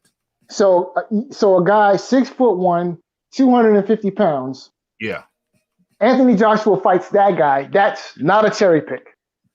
Deontay Wilder fights the guy with the best resume. How the hell was he a cherry pick when he was a late standing? Because you're American. What do you call him? Big Belly Miller was full of had too much steroids in his system, so he couldn't fight. And then you're Cuban Luis Ortiz, who's always ready, said he wasn't ready. Well, wait a minute. Honestly, wait. Now, look. If the conversation is, if we're going to talk about now, if you want to talk about the heavyweight scene here in America, and if you want to downplay it, call it a joke, this, that, and the other, that's fine. No argument from me. I never downplayed it. You downplayed it. I'm not downplaying it. If you wish to criticize the American heavyweight scene, I have no problem with that. I never criticized the American heavyweight scene because there ain't really a heavyweight scene, but carry on over there. Okay, well if your argument is there isn't really an American heavyweight scene, then why is Anthony Joshua trying to fight American heavyweights? That's the question we need to be asking. Leaving beer out for a week. And then you know it's flat. It's flat. The American heavyweight scene is flat, bro. You got to get in tune with reality and accept reality. The American heavyweight scene is flat. No, I would disagree. The American heavyweight scene is round, and it looks like Andy Ruiz. Okay, so come with your silver bullet. You still ain't hit me with a silver bullet. I'm here. I'm waiting. I'm still here. Where is the silver bullet? Come on, come with my it. friend, I think you are the victim of a drive-by, sir. You just don't know yet. Okay? Well, I feel good. You know what I'm saying? I'm going to do some press-ups after this directly. Well, listen, I'll tell you what. You know what? If you want to believe, all right, if you wish to believe that Andy Ruiz, not a cherry pick, Tyson Fury, cherry pick, that's fine. I'll just put that up there with the flat You are choosing to be obtuse. You have made a choice the fight, Doctor. You have made the choice to be obtuse, because I don't know how many times I can tell you that 1 and 1 equals 2. How many times can I tell you that 1 and 1 equals 2? Ruiz was not picked. He was like the 3rd or 4th choice. How the hell is that a cherry pick, Mike? Don't let me have to go into the dictionary and pick out the term and show you what a cherry pick means. Don't make me have to do that to you. I like you. Don't make me have to do it. Don't make me have to do this to you. I like you. Don't make me have to do this to you. Don't make me do it. Don't make me do it. Don't force me. Don't force my hand. Raphie, I love you, bro. But look, if you want to just hold on to the belief that the world is flat, that the earth is flat, that's fine. I'm not going to argue with you. Okay, you can. I know what you're doing. So now, despite all the evidence to the contrary, let me break down to the people what you're doing now. You moved away from the topic. What you're saying bears no relation or correlation to what we're talking about, because you know that I am right, and I'm going to repeat it for you because you're Raphie, you are right. The earth is flat. Why would I even like you don't understand? You're pretending like you don't understand, bro. I know you got more sense than that. So you Raphie, you're listen, right. Listen, you're making me do it now. I'm going to go to the dictionary and I'm going to show you what a cherry pick really means. I didn't want to do this. I didn't want to do this. Raphie, if I don't understand that the world is flat, then I need for you to show me. Please explain it so that we can all understand. Please. I'm gonna show you the definition, because since you don't understand, and I like you, so I'm prepared to help the people I like. So I'm gonna show you the definition. I just have one question. I'm gonna help you. I'm gonna help you. Hold on. I just have one question. Like, so the book that you're reaching into to get the definition, does this book also have the flat Earth theory? You don't want to hear the definition of a cherry pick. What does it mean? No, listen. I've heard your definition for everything else. You know, please go ahead and explain. We're inquiring minds want to know. Yes, they do. Cherry pick definition. Cherry pick definition. Cherry pick means to choose and take. Let me highlight this and let me share this with you and for you. Okay, so uno momento, mami, slow your tempo. What do we have here? Where is it? Come out of the way. Where is it? Cherry pick definition. Boom, let's go. Where is the definition? Oh, okay, this is a good one. Here it is. Let me see if you can see what I can see. Let me make this a little bit bigger. Just a little bit. Okay, we're going into overtime, folks. Show your appreciation by smashing that like button, hitting that subscribe button, and hitting that share button. Okay, so here it is. I think you can see it clearly now. Yes. Okay, so to select the best or most desirable, that's a cherry pick. To select as being the best or most desirable, to select the best or most. Okay, so what you're doing, suppressed evidence. Okay, this is better. Cherry picking, also known as suppressed evidence, fallacy, or incomplete evidence, and I think that's the one we're going with. Fallacy, the fallacy of incomplete evidence. An argument based on selective observation, very selective. Key word, incomplete evidence. Okay, and so from that we come back to this statement, which was very well put. It's still up on the screen. Ruiz was not picked. He was like the 3rd or 4th choice, and there, my friend, disproves your theory. Okay, so wait. Now, no. Let me finish. Hold on a second. Wait. Now, hold on a second. Now, you gotta let me get a word in edgewise, okay? Let me finish my sentence. And so there, my friend, is the irrefutable proof that Ruiz, in being the 3rd or 4th choice, was not a cherry pick, and that's further compounded by the fact. Okay. That's further compounded by the fact that when I asked you who he should have been fighting instead, you cannot give me a name, and that, my friend, is what's known as a slam dunk. Over to you. Now it's time for the doctor to operate. Right now, you just contradicted yourself. Right? Because Really? first you say, yeah, you did. Because first you say that Andy Ruiz wasn't a cherry pick, but then you say that Anthony Joshua picked Andy Ruiz to fight. So now, no, absolutely not. Absolutely not. Absolutely not. Absolutely not. So then who was the A side? Andy Ruiz presented himself, and there was no better opponent. So that's not a cherry pick, my friend. But Anthony Joshua did select Andy Ruiz as an opponent, correct? We're in agreement there, yes? At some point, somebody had to be chosen. What was he going to do? Go in the ring and shadowbox? There was a date. He had to fight somebody. But can we agree that Anthony Joshua selected Andy Ruiz as an opponent? Can we agree? No. What we can agree with is that before Ruiz was Big Baby Miller, Big Baby Pharmacy Miller, and then there was Old Man Ortiz, who's always ready, but when he got a $6 million offer, $6 or $7 million offer from Joshua, is no, I can't do this. No, I can't do this. No, Inglesi. No Inglesi. Okay, then let me rephrase the question. Can we agree that Anthony Joshua first selected Big Baby Miller as an opponent, who then became unavailable? Yeah. So Anthony Joshua at that point selected Luis Ortiz as an opponent, who was unavailable for whatever reasons we don't know. Yeah. And then finally, after the first two opponents fell through for whatever reason, Anthony Joshua then selected Andrew Ruiz as an opponent. Can we agree? We can agree that to be a cherry pick, there needs to be better alternatives. All right. And who was the better alternative? Well, I tell you what, let's do this. Can we look up the odds on the first Ruiz-Joshua fight? Not tonight. Not tonight, Josephine. All right. If we can't look up the odds on that fight, can we at least agree? Yeah. Can we at least agree that the odds were not close?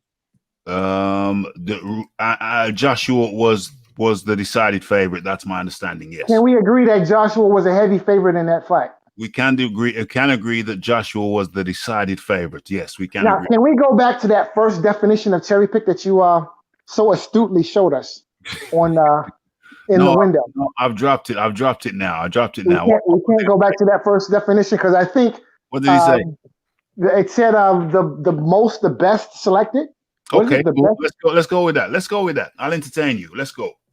Okay, so I think when you have a situation where your guy is the overwhelming favorite, then the opponent is the best selection. The best selection to guarantee that your guy is going to win. No, because there were other people in front of him who dropped out or failed. That's all beside the point, sir. It's not beside the point. That is the point. It is beside the point.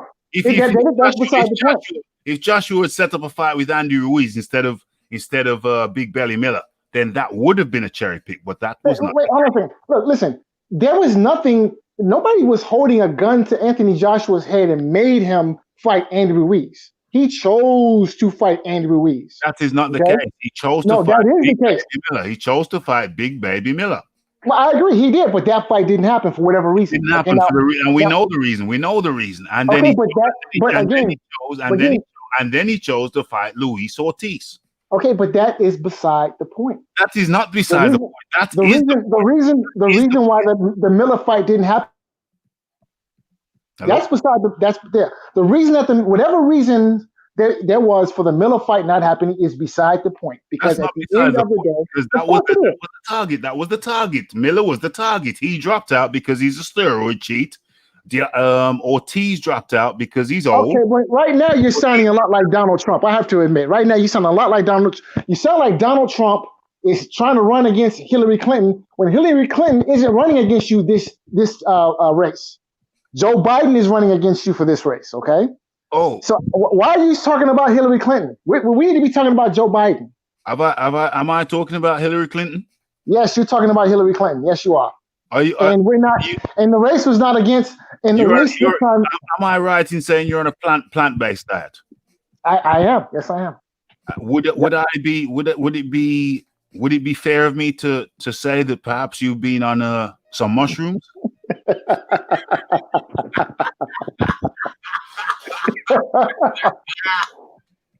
I like mushrooms. Okay, they're very healthy. A good source of vitamin D. Somebody spiked your mushrooms. We're gonna continue this on Friday, but I like mushrooms. Also like green leafy vegetables. Okay, you've been on that mushroom risotto, my friend. You can't hide the truth from me. Okay, we're going over. It's a fascinating conversation. We continue it on Friday, but in the meantime, we're going over to Don ZB. Final words, Don ZB. Yeah, man. Shout out to the panel, to the chat. Shout out to you, Raphie. Even though you're a troll, and you know towards Wilder, like that's the only way I can describe you, Raphie. You ain't perfect, but you like describe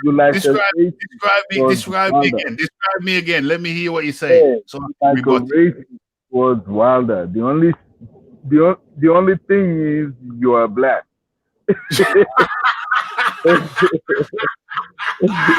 Who you calling black? Who you calling black? I'm a white man. Nobody ever called me black before. I didn't know I was black. I didn't know I was black. I didn't know I was black. I'm like that guy in the Dave Chappelle thing. You know what I'm saying? So, if you was gonna tell me I was black, you could have said it a nicer way. You could have just broke it to me gently. Why'd you break it to me? Like, it's all good, man. I'm tired. Yeah, I'm black and I'm proud.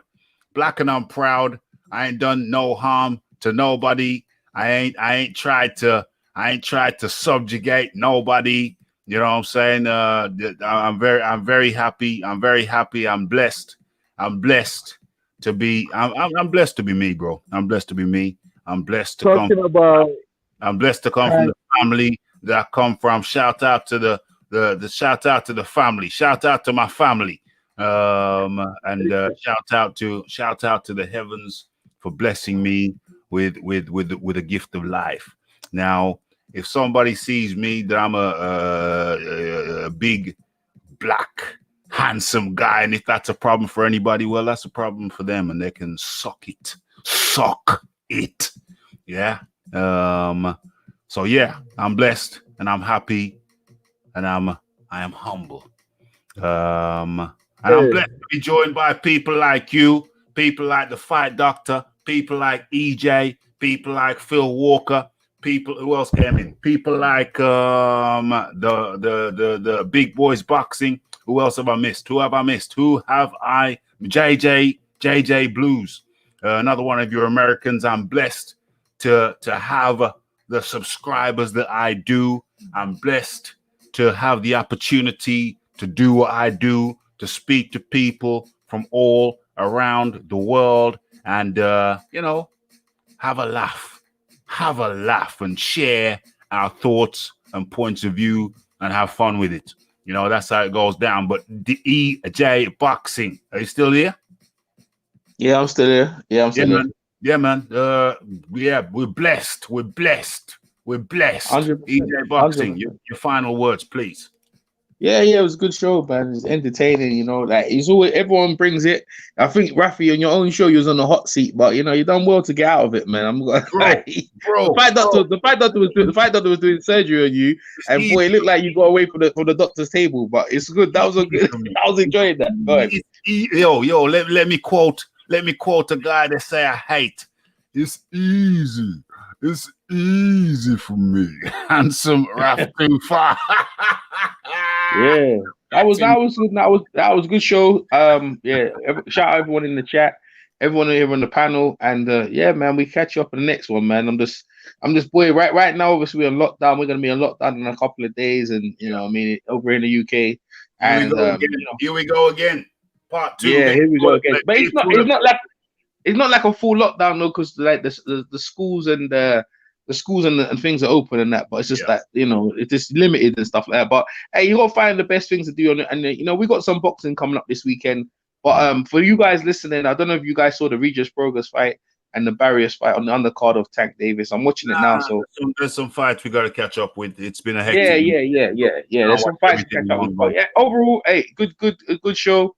And thanks for letting me come over, Raphie. Appreciate it. 100%. That was the EJ Boxing. His guy's own channel for sure. Check him out. That was the Fight Doctor. You know, bringing it, trying to get Raphie in an uncomfortable position. Don't know Raphie is a Brazilian jiu-jitsu specialist. You know, I specialize in getting out of tight spots. You know what I'm saying? It's hard to keep. It's hard to get the Raphael in a bad position. I can switch it up on you, switch it up on y'all. Yeah, so it was great to have everybody up in here. Shout out to everybody who took time out of their day to come and chop it up over here at the Raphael Dawkins Combat Radio. And you know, it's the Monday, it's the Friday, it's the Saturday. What the hell am I saying? It's the Monday, it's the Wednesday, it's the Friday. And yeah, it's the Raphael Dawkins, it's the Combat Radio, it's the like, it's the subscribe, it's the comments, it's the shares, and it is the hitting that bell icon to stay updated with news and notifications. Don't forget about the live show. Don't forget to follow me on Twitter. Shout out to everybody who took time out to come here, both the panelists and you, the people in the chat, to make the show. It's the Raphael Dawkins, the Combat Radio. It's to see you on Wednesday. And I'm out. Blessed.